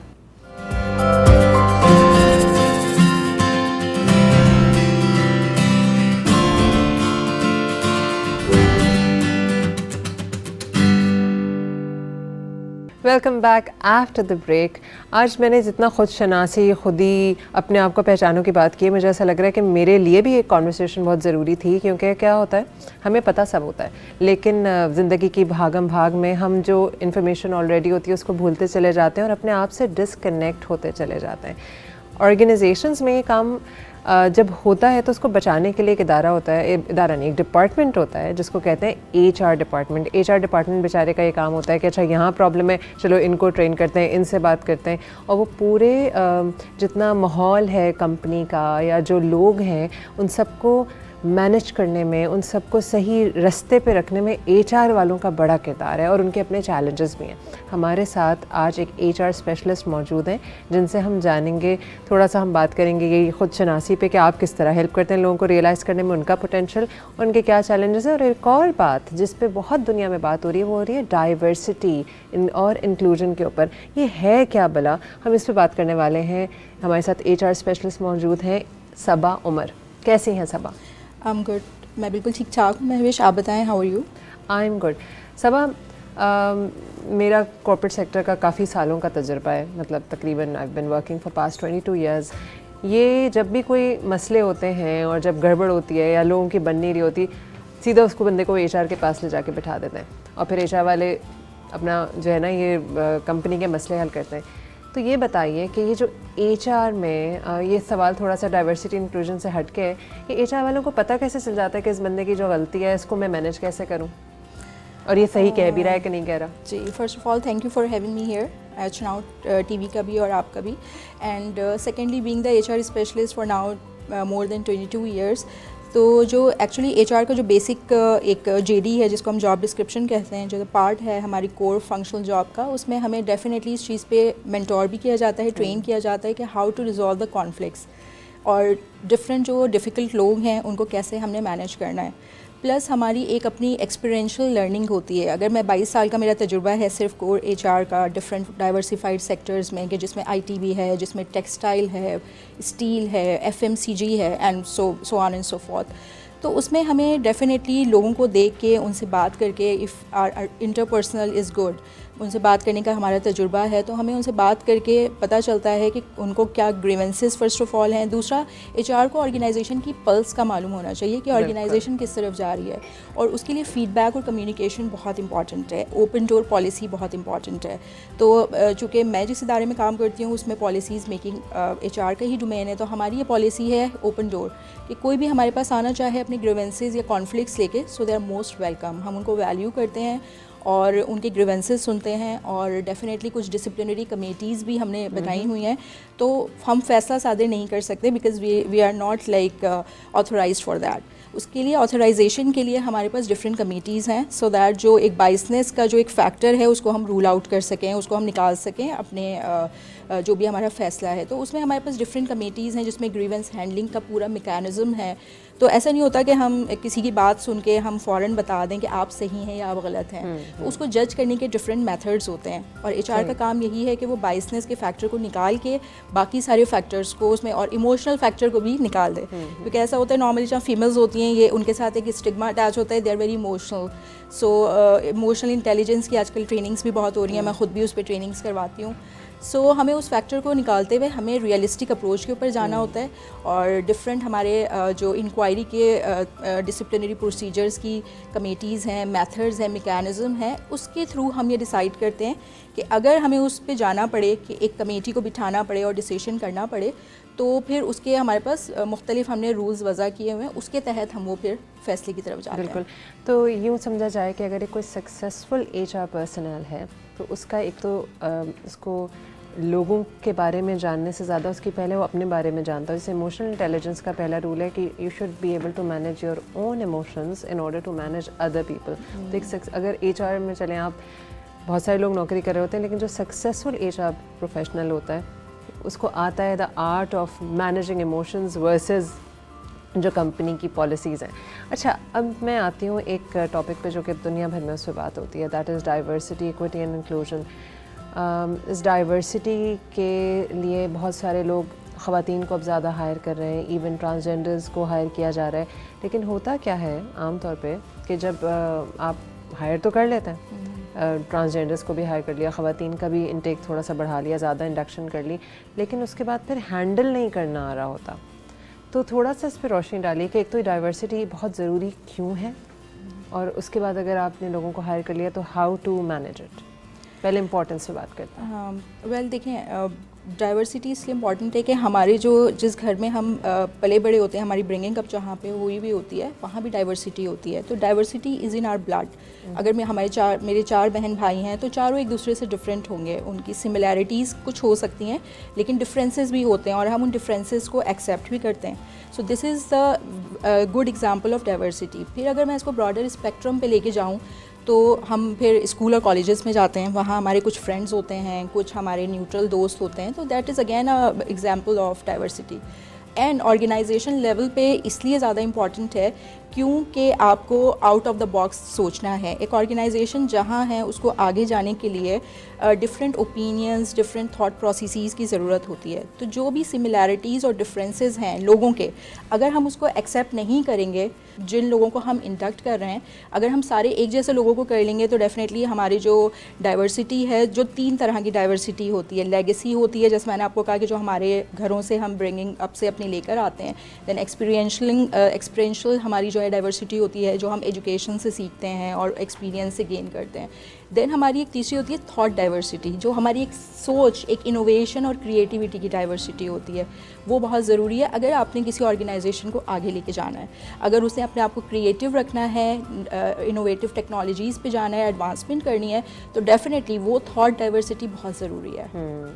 तो इस तरह के लोगों को आपको वेरी इंपॉर्टेंट कि आप मुख्तलिफ वॉक्स ऑफ लाइफ से लोग स्पेशली डिफरेंट जेंडर लेकर आएँ, लेकिन सबा फिर चैलेंजेस भी तो होते हैं। Exactly, how do you deal with those challenges? हर ऑर्गेनाइजेशन में ये अभी एक बज़ वर्ड है और हॉट टॉपिक है, क्योंकि हम जिस भी फोरम पे जाते हैं, HR नेटवर्क पे जाते हैं, डिफरेंट फेडरेशंस में हम बैठते हैं, तो हम यही डिस्कस करते हैं कि अभी कुछ चैलेंजेस ऐसे हैं जिनको ऑर्गेनाइजेशन ग्रैपल कर रही हैं बहुत ज़्यादा, और उनके सोल्यूशंस की तरफ भी ग्रेजुअली जा रहे हैं। बिकॉज डाइवर्सिटी का एक सबसे बड़ा अपना चैलेंज है, लोग समझते हैं this is a quick fix, this can not be a quick fix, it will take around a decade. कि अगर आज आपने डाइवर्सिटी स्टार्ट की है तो उसके फ्रूट्स आपको 1 साल के 10 साल के बाद नजर आएंगे। एग्जैक्टली, तो this is a continual improvement process. और सबसे बड़ा है कि आपको लीडरशिप की जो बाइन है, माइंडसेट चेंज है, वो एक हमारा सबसे बड़ा चैलेंज है कि लीडर्स जो हैं वो एक ऑर्गेनाइजेशन की टोन को सेट करते हैं, एंड देन फिर वहाँ से कल्चर जो है वो निकलता है और HR उस कल्चर को स्प्रेड करता है। तो पीटर ड्रकर का बारे में आपने सुना होगा, मैनेजमेंट गुरु हैं, ही सेज कि जी culture eats strategy for breakfast. तो हम जितनी भी स्ट्रैटेजीज़ बना लें, जब तक हमारा कल्चर नहीं होगा उसको एब्जॉर्ब करने का, तो हर स्ट्रैटेजी फेल हो जाएगी। तो यही है, एक तो ये कि लीडरशिप का बाइन है, और दूसरा ये है कि हमें रिटेन करना रिसोर्सेज को इस वक्त बहुत मसला है, क्योंकि उसके अंदर डिफरेंट लैंग्वेज और कम्युनिकेशन के बैरियर्स हैं।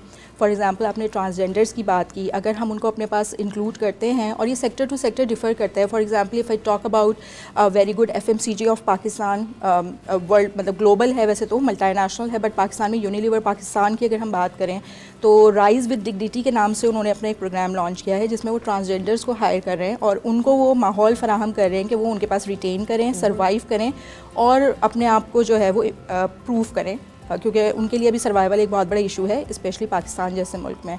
सो उनको देखते हुए, बेंचमार्क करते हुए डिफरेंट ऑर्गेनाइजेशंस ये प्रैक्टिस स्टार्ट की है, बट वो उसको इतना अच्छे तरीके से मटेरियलाइज नहीं कर पाए, बिकॉज वर्क प्लेस जो है वो बहुत इंपॉर्टेंट है, उसका एक कंड्यूसिव इन्वायरमेंट बहुत इंपॉर्टेंट है। अगर हम वो नहीं प्रोवाइड कर पा रहे हैं अपनी रिसोर्सेज को, तो of course this is the biggest challenge जिसके लिए ऑर्गेनाइजेशंस काम कर रही हैं। और बीइंग मैं जिस इदारे के साथ हूँ, तो हम भी इस चीज़ के ऊपर अभी वर्किंग कर रहे हैं। सही। अच्छा, एक तो एक और भी बात होती है, अब जैसे आपने कहा ना कि दुनिया में आजकल डाइवर्सिटी और इंक्लूजन के ऊपर बहुत बात की जा रही है, लेकिन जो लीडर्स होते हैं किसी ऑर्गेनाइजेशन के, वो ये कहते हैं अच्छा भाई 10 में से 4 औरतें हायर कर लो, 2 ट्रांसजेंडर हायर कर लो, और उसके बाद छोड़ दो उनको आपस में लड़ने वड़ने के लिए। तो कुछ रिस्पॉन्सिबिलिटी आपके वर्कर्स की भी है, जो आ रहे हैं उनकी भी है। हमारे यहाँ क्या, मेरा मुशाहिदा ये रहा है कि जैसे एक इदारे को मैं जानती हूँ, उन्होंने ट्रांसजेंडर्स हायर किए। अब ट्रांसजेंडर्स अगर आप आ रहे हैं तो कभी कभी ना आपको अपनी जो आपकी सोच है वो घर पे रख के आनी चाहिए। अगर आप पहले से आके ये सोच कर आएंगे कि मुझे लोग डिफरेंट अंदाज में देख रहे हैं, तो वो देखेंगे। तो कोई बात आप एज एन HR पर्सनल आप लोगों को बताएं कि how to include yourself. ये तो चलो कंपनी की जिम्मेदारी है, वो ट्रेनिंग्स कराए, वो ऐसा कल्चर डेवलप करे, लेकिन एक शख्स जो कि हायर हो रहा है उस ऑर्गेनाइजेशन में, अप्लाई कर रहा है, वो जब उस ऑर्गेनाइजेशन में आता है तो उसकी क्या जिम्मेदारी है एज एन इंडिविजुअल? एग्जैक्टली, उसके लिए भी कुछ ओरिएंटेशन प्रोग्राम्स हैं, क्योंकि हमारे पास जो ट्रांसजेंडर्स हैं वो मैंने देखा जिस वक्त से मेरी इंडक्शन हुई लाइक बिफोर 7 years इस इदारे में, तो कुछ ट्रांस हमारे पास ऑलरेडी काम कर रहे थे, लेकिन चूंकि वो उस कल्चर में बहुत ज़्यादा इन्वॉल्व हो गए थे और जिस तरह चल रहा था मामला उस वक्त SDG गोल्स नहीं आए थे, ऑर्गेनाइजेशन अपने हिसाब से काम कर रही थी। जो उनके ट्रेड पार्टनर्स हैं, एक्सपोर्ट अगर एक एक्सपोर्ट ओरिएंटेड कंपनी है, तो जो उनके कस्टमर्स हैं उनका इतना प्रेशर नहीं था ये जो ओनर्स हैं उनके ऊपर। लेकिन अब ऐसा है कि जो ऑर्गेनाइजेशंस हैं उनके ऊपर ये प्रेशर बिल्ड हो रहा है फ्रॉम आउटसाइड कि उन्होंने इन गोल्स के ऊपर काम करना है। तो डेफिनेटली जो पहले वाला माहौल था वो अब चल नहीं सकता बहुत ज़्यादा अरसे। We have to do it in a very structured manner. तो उसमें हमने अब प्लान किया है और ऑर्गेनाइजेशंस भी प्लान कर रही हैं कि जो हम न्यू इंडक्टी हो डेफिनेटली उसकी तो ट्रेनिंग बहुत ही ज़रूरी है। अच्छा, इंक्लूजन का मतलब ही यही होता है। इंक्लूजन का मतलब है कि हाँ, इंक्लूड करना, you need to provide all those flexible things to that person कि वो अपने आप को वैल्यूड फील करे, अपने आप को वेलकम्ड फील करे, रिस्पेक्टेबल हो। क्योंकि ऐसा होता है कि सम टाइम कुछ लोगों को लेबल कर दिया जाता है और कुछ इंसल्ट्स और इस तरह की चीज़ें होती हैं उसके लिए, जैसे कि हम इसको कहते हैं माइक्रो एग्रेशन टाइप की कुछ चीज़ें होती हैं जो नए आने वालों को फेस करनी पड़ती हैं। तो being the HR, it is also our moral responsibility कि हम उस चीज़ को भी मिटिगेट करें। एंड मैं तो अपने इदारे में इस चीज़ पे बहुत काम कर रही हूँ, और मेरे जो बाकी साथी हैं जब हम मिलते हैं तो जब उनसे बातचीत होती है तो everyone is like striving for the same, everybody is on the same page. yeah. अच्छा, आखिर में कोई एक मैसेज, जैसे मैंने अभी आपसे थोड़ी देर पहले जो अर्ज़ किया था वो यही कि जो लोग अप्लाई कर रहे हैं किसी ऐसी ऑर्गेनाइजेशन में, जो या तो अगर ख़ातून अप्लाई कर रही हैं मेल ओरिएंटेड ऑर्गेनाइजेशन में, आपको पता है कि यहाँ पे मर्द ज़्यादा हैं। अच्छा, आखिर से पहले एक सवाल मेरे जहन में और आया। मैं हरासमेंट ट्रेनिंग्स करवाती हूँ, तो मैं अक्सर ख़वातीन से कहती हूँ कि बहुत सारी ऐसी चीज़ें हैं जो कि हरासमेंट के ज़मरे में भी नहीं आती हैं, और आप क्योंकि अपने घर से सीख के आए थे कि कोई मर्द मुस्कुरा के देख ले तो हरास हो जाएं, तो वो आप वही कल्चर अपना घर से लेके यहाँ आ गई हैं। आप भी इस तरह की बातें बहुत फेस करती होंगी कि कोई कॉन्फ्लिक्ट आया और बाद में एहसास हुआ कि जो कंप्लेंट कराने आया था कसूर उसी का था, या वो बात ऐसी थी ही नहीं कोई बड़ी। तो कोई ख़वातीन जो देख रही हैं उनको कोई ऐसी कोई मशवरा, कोई ऐसी बात जो उनको आगे उनकी प्रोफेशनल ज़िंदगी में हेल्प करे जब वो मर्दों के साथ काम करें? मेरा बस यही मैसेज है, जो भी फ़ीमेल्स मुझे देख रही हैं, और हम अपनी यहाँ भी फ़ीमेल्स को ये प्रोटेक्शन अगेंस्ट हैरेसमेंट की ट्रेनिंग देते हैं, तो और ये इंक्लूजन का एक बहुत इंपॉर्टेंट एस्पेक्ट है कि जब जेंडर डाइवर्सिटी और इक्वालिटी की हम बात करते हैं और हम जेंडर बैलेंसिंग में फ़ीमेल्स को इंक्लूड करने की बात करते हैं, तो उसमें हम उनको यही मशवरा देते हैं, क्योंकि देखें अवेयरनेस इज़ द की। हमें उनको ये अवेयरनेस देनी चाहिए और उनको ये कहना चाहिए कि बी कॉन्फिडेंट, बी स्ट्रॉन्ग। जब आप घर से बाहर आ रहे हैं तो आपको बड़े चैलेंजेस के लिए रेडी रहना चाहिए। एक तो होते हैं छोटे चैलेंजेस हैं कि जो आपको अपने घर में भी फेस हो रहे होते हैं, आपको रोड्स पे सम टाइम चलते हुए फेस हो जाते हैं। लेकिन जब आप किसी इदारे के लिए काम करते हैं और एक रफ़ एंड टफ सेक्टर होता है, जो लेबर इंटेंसिव यूनिट्स हैं, हमारे टेक्सटाइल है, स्टील है, फैक्ट्रीज़ में जब आप काम करने के लिए आती हैं, तो अपने आप को आपको मजबूत बनाना चाहिए। मजबूती से मेरी मुराद ये नहीं है कि मतलब आप बिल्कुल आखिरी लेवल तक वेट करें कि कोई ऐसी चीज़ हो जाए तो तब आप उसको रिपोर्ट करें। रिपोर्टिंग का एक मेकैनिज़म है, और जहाँ पे आपके यहाँ HR में या एडमिन में ख़वातीन काम कर रही हैं तो ये आपके लिए एक बहुत गोल्डन अपॉर्चुनिटी होती है कि आप जाएं और उनसे गाइडेंस लें। अगर आपको कोई भी चीज़ कंफ्यूज कर रही है कि ये हरेसमेंट के ज़मरे में आती है या नहीं, और आपको उसको किस तरह रिस्पॉन्स और रिएक्ट करना चाहिए, तो आप उनसे मिलें और उनसे मशवरा लें, इंस्टेड कि आप डायरेक्ट जाके अपने लाइन मैनेजर को या मैनेजमेंट को कंप्लेन करें। तो अगर आपको कोई ग्रीवेंस है तो उसको भी हैंडल किया जा सकता है। अच्छा, मेरा कुछ तजुर्बात इस तरह के रहे हैं कि सिर्फ फीमेल्स ही हैरेस नहीं होती, वेमेन ही हैरेस नहीं होती। समटाइम जब वो कंप्लेन लेके आती हैं और उसको हम इन्वेस्टिगेट करते हैं तो पता चलता है कि वो मेल जो है ना वो हैरेस हो रहा था एक्चुअली। तो अच्छा सबा, एक और बहुत इम्पॉर्टेंट सवाल, बहुत दफ़ा HR भी इसमें एक बड़ा ईवल रोल प्ले करता है। अगर कोई लड़की आती है अपने किसी ऐसे सीनियर शख्स के कोई बॉस के ख़िलाफ़ कंप्लेन, तो HR क्योंकि वो कुछ कर नहीं सकता तो उल्टा उनको धमकी देता है कि तुम्हें नौकरी से हाथ धोने पड़ेंगे। ये मैल प्रैक्टिस है सैडली हमारी सोसाइटी में। एज अ वुमन आपने कभी इस तरह का कुछ फेस किया कि आप कंप्लेन ही नहीं करा सके क्योंकि आपको अपनी नौकरी ज़्यादा अजीज़ थी?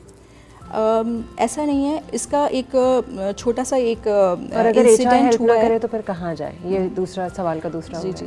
एक्चुअली जो कुछ पॉलिसीज़ होती हैं, मैं अगेन वही कहूँगी कि जैसे एंटी हैरेसमेंट पॉलिसीज़ हैं, उसमें तो ये है कि आप ऑम्बड्समैन तक जा सकते हैं। बिल्कुल, मैं यही सुनना चाहती हूँ। ऑम्बड्समैन एक इदारा है, कुछ बताइएगा उसके बारे में। जी, वहाँ से अगर मैंने आपके भी बॉसेस आपको वो कर रहे हैं, हरास कर रहे हैं, बिल्कुल। और अगर आपका इदारा आपको हेल्प नहीं कर रहा है, क्योंकि मैं ऑम्बड्समैन की भी मैं मेंबर रह चुकी हूँ, उनके डायरेक्टर्स के साथ मैंने सिंध के लिए डिफरेंट जो है वो हैरेसमेंट पॉलिसीज़ पे काम किया है और चीज़ों पे काम, ट्रेनिंग पे काम किया है बहुत ज़्यादा। मैं आपसे एक लेमैन सवाल कर रही हूँ। मैं हरास हो रही हूँ अपने इदारे में जहाँ मैं काम करती हूँ, इधर नहीं, मैं कहीं और काम करती हूँ। आप सोचेंगे इनमें से कोई हरास कर रहा है, और मुझे मेरी कंप्लेन नहीं लिखी जा रही है HR में, और अब मैं ऑम्बड्समैन तक पहुँचना चाहती हूँ, क्या तरीका है? उनकी एक तो वेबसाइट है। अगर आप बहुत ज़्यादा डिजिटली लिटरेट नहीं हैं या यूज़ नहीं कर सकते हैं या इंग्लिश पढ़ने में थोड़ी दिक्कत है आपको, क्योंकि इस लेवल पे होता है इस तरह का ना, लेबर लेवल पे, सो उनका एक ईमेल ID है, टेलीफोन नंबर्स हैं, उनके ऊपर जाके आप कंप्लेंट्स कर सकते हैं। एप्लीकेशन आप उर्दू में, बिल्कुल बहुत आसान है। उनके ऑफिसेज इन डिफरेंट, जो इनका कराची में लोकेशन है, SMCHS में इनका एक ऑफिस है, सेंट्रल लोकेशन है, और उनकी जो डायरेक्टर हैं वो itself she is a female. अच्छा जी, डॉक्टर नौशीन नाम है उनका। और बायस्ड नहीं? नहीं, शी इज़ नॉट बायस्ड। आपकी नौकरी भी महफूज रहेगी? बिल्कुल। लेकिन उनके एक्शंस पे डेफिनेटली डिपेंड करता है कि वो जो एक्शंस लेंगी वो किस लेवल पे जाके लेंगी। डेफिनेटली वो एचआर और एडमिन को ही आपके कांटेक्ट करेंगी कि आपके इदारे में इस तरह की मैल प्रैक्टिसेस हो रही हैं, तो आप बताएंगे इसके लिए आप लोग क्या कर रहे हैं।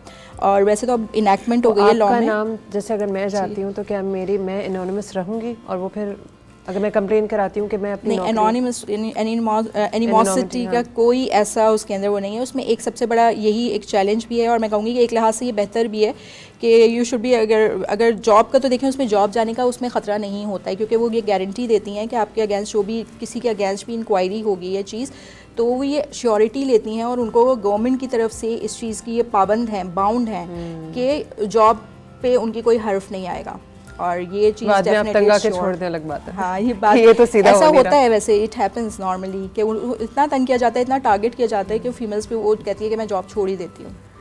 थैंक यू सो मच इस पूरी कॉन्वर्सेशन का। अगर आप एक ख़ातून हैं, और पहले तो मैं आपसे इजाज़त लूँ, वक्त निकाला आपने, इतनी इन्फॉर्मेशन हमारे साथ शेयर की, और बहुत सारी ख़वातीन, अफसोस है मुझे इस बात में होता है कि हमारे यहाँ लोग नहीं इस बात का एहसास करते कि जो औरत बसों के धक्के खा के काम करने आई है, उसके घर में पता नहीं क्या वजह है कि वो घर से निकली है, तो थोड़ा सा इज़्ज़त का एहसास कर लें। मैं शुक्रगुज़ार हूँ कि आप आई, वक्त निकाला और इतनी इन्फॉर्मेशन हमारे साथ शेयर करी। आप अगर वो ख़ातून हैं जिनको हरास किया जा रहा है, तो कोई डरने दबने की ज़रूरत नहीं है। पहली बात तो है कि आप आइडेंटिफाई करें कि हरासमेंट है या जो साहब बैठे हैं वो वाकई आपसे मोहब्बत में गिरफ़्तार हैं। और दूसरी, अगर वो मोहब्बत में गिरफ़्तार नहीं, सबको हरास करें, मैं आपको एक टिप दूँ। देखिए, आप डरेंगे ना, आपको लोग और डराएंगे। तो ये जो ख़वातीन हमेशा हरास होती हैं, वो होती हैं जो कमज़ोर अपीयर हो रही होती हैं, या लगता है कि इनके साथ कुछ भी कर दोगे, ये हंगामा नहीं करेंगी। तो सबसे पहले अपने लिए खड़े हों, आइडेंटिफाई करें कि ये जो स्माइल है ये फ्रेंडली स्माइल है, कोई हरास करे, अपनी गट फील के साथ जाइए। तीसरी बहुत इंपॉर्टेंट बात, राज़िक सिर्फ़ अल्लाह है। आप ये नौकरी के चक्कर में कोई ऐसा काम ना करें जो बाद में आप शर्मिंदा हो जाएं। और आखिरी बात, डाइवर्सिटी इंक्लूजन पे बात हो रही थी, अगर आप किसी इदारे में जाते हैं तो आप ये मत समझे बहुत आप एंटाइटल्ड हैं और सब आपको रेड कार्पेट बिछाएंगे और हार वार पहनाएंगे कि आप आ गई हैं हमारे, क्योंकि हमें 2 ख़वातीन चाहिए थी। अपने आप को ख़ुद भी, एचआर तो एफ़र्ट डाल रहा है, लीडर बॉसेस तो एफ़र्ट डाल रहे हैं, आप ख़ुद भी एक अच्छा एम्प्लॉय बनने के लिए कोई अपनी भी एफ़र्ट डालें, मेहनत करें, लोगों से ख़ुद दोस्ती करें। प्लेट में रख के कुछ नहीं मिलता। इसी पे हम ले रहे हैं एक छोटा सा ब्रेक। ब्रेक के बाद जो मैं प्लेट की बात की, तो अब मैं जाऊंगी शेफ़ साइमा के किचन में और देखेंगे कि उनकी जो दाल है वो प्लेट में जाने के बाद कितनी वो लग रही है, क्या कहते हैं, इनवाइटिंग लग रही है। ले रहे हैं छोटा सा ब्रेक, कहीं नहीं जाना है आपने। ब्रेक के बाद मुलाकात हो रही है थोड़ी ही देर बाद।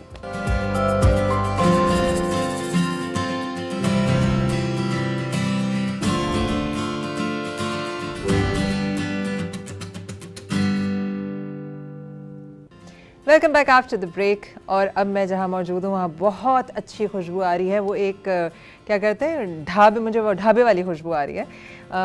साइमा की दाल, साइमा की नहीं, चने की दाल बन चुकी है। और अब जानते हैं साइमा से कि साइमा, ये जो इतनी अच्छी खुशबू वाली दाल है वो आपने, इसकी आप शक्ल दिखा दें हमें। आप शक्ल देखें। वाह, और इसके ऊपर आ रहा है तेल। ये मैं चमचा इस्तेमाल करके इसको आगे भी बिल्कुल, कर बिल्कुल। ऑयल कम है क्योंकि ये सही किया आपने, इसमें ऑयल निकाल चुके हैं। ये देखिए माविश, ओह नाइस। इसको हम ऊपर से फिर पोल करेंगे और डेकोरेट भी करेंगे उस वक्त। साइमा ये बताइए कि बच्चे दाल नहीं खाना चाहते, उन्हें कन्विंस करना हो कि ज़रूर खाओ, तो क्या फ़वायद है? क्या फ़वाइद हैं? हाँ भाई, दालों के बहुत ज़्यादा फ़वाइद हैं, लेकिन आज हम ख़ास तौर पे चने की दाल के फ़ायदे यहाँ पे बता देती हूँ मैं थोड़े से।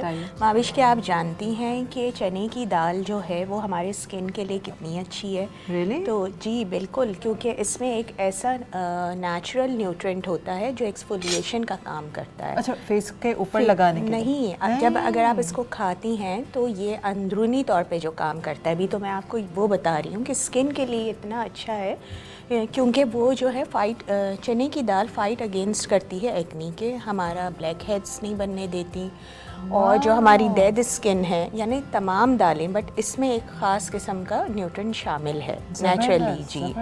और स्किन के लिए बहुत अच्छा हो गया है, हमारे हेयर्स ग्रोथ के लिए बहुत अच्छा है। इसके अलावा जो टीनेजर्स हैं जो हर वक्त परेशान रहते हैं, लड़कियां लड़के, के हमें जो है एक्नी हो रही है ये वो, तो आप इसको रॉ फॉर्म में, पाउडर फॉर्म में पीस कर पेस्ट बना के मास्क के तौर पे आप इस्तेमाल कर सकते हैं। For shiny glowing skin. कोई दूध कुछ डाल दूध चाहें तो डाल दें, बहुत सारे लोगों को दूध से भी वो हो जाती है, एक्नी बढ़ जाती है। तो पहले कोशिश करें कि रोज़ वाटर में उसको मिक्स कर लें उस पाउडर को, और उसको एज अ फेस वॉश आप यूज़ किया करें। ओह वाह, जी, बेसन का जो लोग बेसन करते का हैं, बिल्कुल ओके। बिल्कुल। मैंने खुद बेसन को कई अरसे तक अपने तौर क्योंकि जब मैं टीन एज वाली उसमें थी लाइफ में, तो मेरे फेस पे भी बहुत एक्नी वगैरह हो गई थी, तो मैं उसको रेगुलर एक बना के बॉटल में रख लिया था, और सुबह मुँह धो के जब मैं जाती थी वर्क प्लेस पे तो अच्छा ग्लोई टच आता था।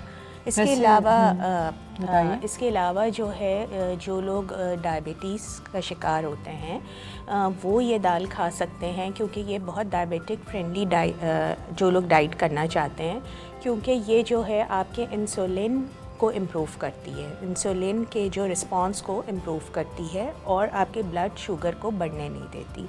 इसके अलावा चूँकि दालें जो हैं वो उनमें बहुत ज़्यादा फ़ाइबर होता है, तो फ़ाइबर होने की वजह से ये हार्ट को आपकी प्रोटेक्ट करती है, ठीक है, और आपके कोलेस्ट्रॉल को टुवर्ड्स लोअर साइड पे रखती है। ये हमारी चने की दाल, हमारी चने की दाल और भी दालों के ऐसे ही फ़ायदे हैं। और बहुत इसका जो बहुत मेन फंक्शन ये है कि इसमें जो है आयरन विटामिन्स जो हमारे हैं, ख़ास तौर पे आयरन हो गया, जिंक हो गया, कैल्शियम हो गया, तो ये आपकी एनर्जी को बूस्ट करने में बहुत हेल्प करते हैं। तो आप सारा दिन जो है ना काफ़ी एनर्जेटिक रहते हैं। तो दालों को अपनी ज़िंदगी में शामिल करें, दालों के बहुत सारे फ़वाइद हैं। आहिस्ता आहिस्ता जब हम और रेसिपीज़ अपने प्रोग्राम में लेकर आएंगे तो साथ साथ हर दाल का फ़ायदा भी हम बताएंगे। ज़बरदस्त। साइमा, बाकी फ़वाइद तो छोड़ो, जो भी हैं, ये जो आपने खूबसूरती वाले फ़वाइद बताए ना, ये मुझे लगता है बहुत पुरअसर है। घर की ख़वातीन, हाँ, तो जो नहीं भी खा रहा ना, आप उसको बोलते हैं कि हर स्किन साफ़ रहेगी, ये होगा वो होगा, हुस्न के पीछे हम सारे पागल हैं। सब बिल्कुल, तो ऐसा ही है। अब हम इसको डिश आउट करते हैं। बिल्कुल, मैं डिश आउट करती हूँ आज इतनी, अरे वाह, आज आप ये वाली हांडी, क्या बात इस है। हांडी में हम सर्व करेंगे। Thank you Manish. इसको हम डिश आउट कर लेते हैं। और वैसे मुझे चने की दाल पसंद है। मेरा ख्याल है चने की दाल, एक वो पीली दाल जो कि दाल चावल के साथ, हाँ वो मूंग की दाल होती है पीली। मैं नहीं, उसको क्या करती हूँ, मसूर और मूंग मिला के बना लेती हूँ। हम भी घर पे ऐसे ही बनाते हैं, वो बहुत अच्छा मूंग मसूर से पेस्टी बहुत सा भी अच्छा बन जाता है ना, तो वो दाल चावल के साथ उसका कॉम्बिनेशन बहुत अच्छा रहता है। और चने की दाल जो है वो नान के साथ या रोटी। अच्छा, नान और रोटी के साथ तो ना इसका लुत्फ़ ही दुबाला हो जाता है। सही बात थोड़ी सी है। और निकाल लेते हैं। और आप प्याज काटें, उसमें नींबू डालें। हमने सलाद का भी इंतज़ाम किया मनीष। क्या बात है, अच्छा, खुशबू बड़ी मज़ेदार। अच्छा, एक चीज़ जो अब मैं करने जा रही हूँ, छोटा समझा दूँ, बड़ा दूँ? नहीं, छोटा बहुत है। ये आप लोग देखें कैमरे में, इस तरीके से हम इस पे इसी का ऑयल, क्योंकि वो कुक्ड है, यस, नहीं, और ये ज़्यादा नहीं लगेगा, आप देखिएगा अभी इसमें एक चमक सी आ जाएगी। लेकिन दाल का मेकअप हो रहा है।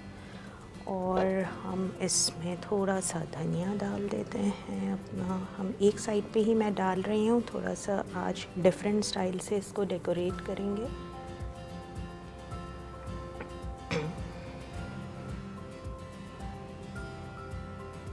उफ, इतनी खामोशी साइमा, क्या हुआ मनीष, इस बात आपकी गुफ्तगू में दाल में मैं ब्रेक आ असल गया? में सोच रही थी अच्छा, सोच रही हैं क्या? कि इसका इतना अच्छा इस वक्त एरोमा आ रहा है कि बात करने को दिल नहीं चाह रहा, दिल चाह रहा है इसको खा लो। वो खुद पसंदी, खुद परस्ती तो नहीं आती कि वाह मैंने क्या दाल बनाई है, हमें खा लेने दे ताकि आप खुद शनास हो जाए। खुद शनास हो जाए। मैं क्या, आपने यहाँ पे तो खड़े खड़े पोम सुना दी लोगों को, बिल्कुल एक अशार की सूरत में हर चीज़ को आपने जो है ना। शायरी से वैसे काफ़ी दूर तक कोई ताल्लुक नहीं है, गहरा ताल्लुक तो है, एक मुझे चम्मच दीजिएगा। इसका गरम मसाला मैं ऊपर से ही डाल देती हूँ, क्योंकि अच्छा, शेर व शायरी भी उम्र के साथ साथ समझ आती है और फिर अच्छी लगने लगती है, या मोहब्बत हो जाती होगी किसी से तो अच्छे वो शेर भेज देता है तो अच्छे लगने लगती हो कि आई डोंट नो। लेकिन मुझे ऐसा एहसास हुआ कि बचपन में जो शेर बिल्कुल सर के ऊपर से गुजरते थे, वही शेर जब बड़े होने के बाद सुने तो उनमें अलग ही लुत्फ़ आया। हाँ, ये और जब जिंदगी ने 2-3 जूते मारे तो दर्द तो भी आ गया। हाँ, फिर तो सब समझ आ गया। तो समझ आ गया कि इसका मकसद क्या था। हाँ, बिल्कुल, ये तो हमारे सबके साथ है आई थिंक। और एज के साथ हमारी शायरी के समझ के अलावा उसकी यानी हम क्या पसंद करने वाले वो evolve चाहते होता हैं है। वो इवॉल्व होता है, जाहिर बात है। पहले हम अगर ट्रकों एक- बसों की शायरी पसंद बिल्कुल करते हैं, जो उसकी पीछे लिखी करते होती है हैं। रिक्शे के पीछे, हाँ। फिर आहिस्ता से हमें इकबाल अच्छे लगने फिर हम लगते हाँ मेचोरिटी की तरफ जब आते हैं तो वैसे वैसे हमारी शायरी भी मेच्योर होती चली जाती है।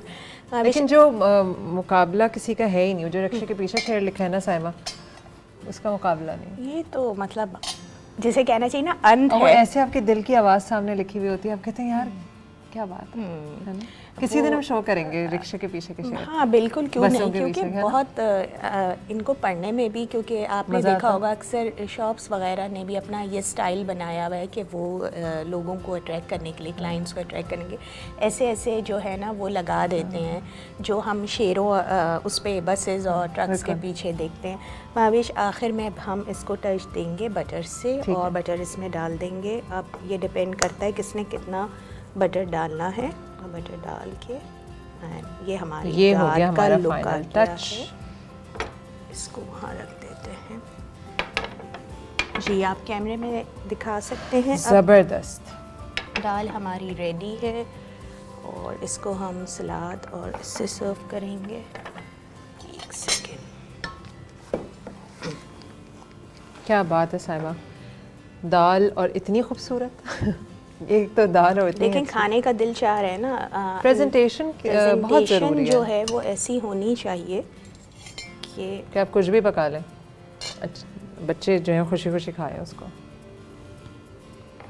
कहते हैं ना you eat with your eyes first. बिल्कुल। और ये एप्लीकेबल है हमारी पर्सनालिटी पे भी। एनीवे मतलब हम पहले ये नहीं कि हम खा जाते हैं लोगों को अपनी आंखों से घूर घूर के, मतलब हम पहले आंखों से अप्रूव करते हैं और फिर हमें पता चलता है कि रियलिटी क्या है। Thank you so much. Thank you, हमेशा की तरह बड़ी ही लजीज रेसिपी हमें सिखाने अभी का। हम सब इसको ट्राई बिल्कुल ट्राई करेंगे यहाँ करेंगे, पर। बचेगी नहीं है जितनी भी है। और आप लोग भी अपने घरों में ट्राई करें, पकाएं और हमें फ़ीडबैक ज़रूर दीजिए कि ये कैसी दाल थी। और बल्कि आज पब्लिक हॉलीडे है आई थिंक, तो घरों में जो भी आप बना रहे हैं।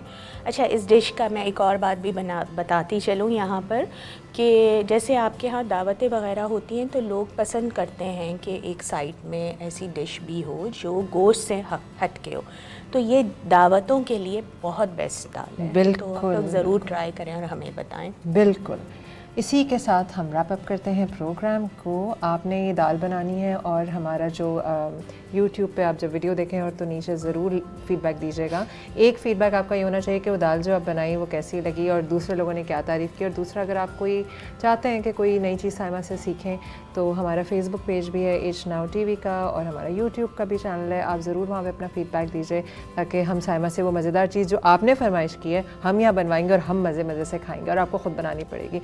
अपना और अपने प्यारों का ख्याल रखिएगा। आपसे मेरी मुलाकात होगी कल इंशाल्लाह सुबह 9 बजे। तो मुझे दीजिए इजाज़त। अल्लाह हाफ़िज़।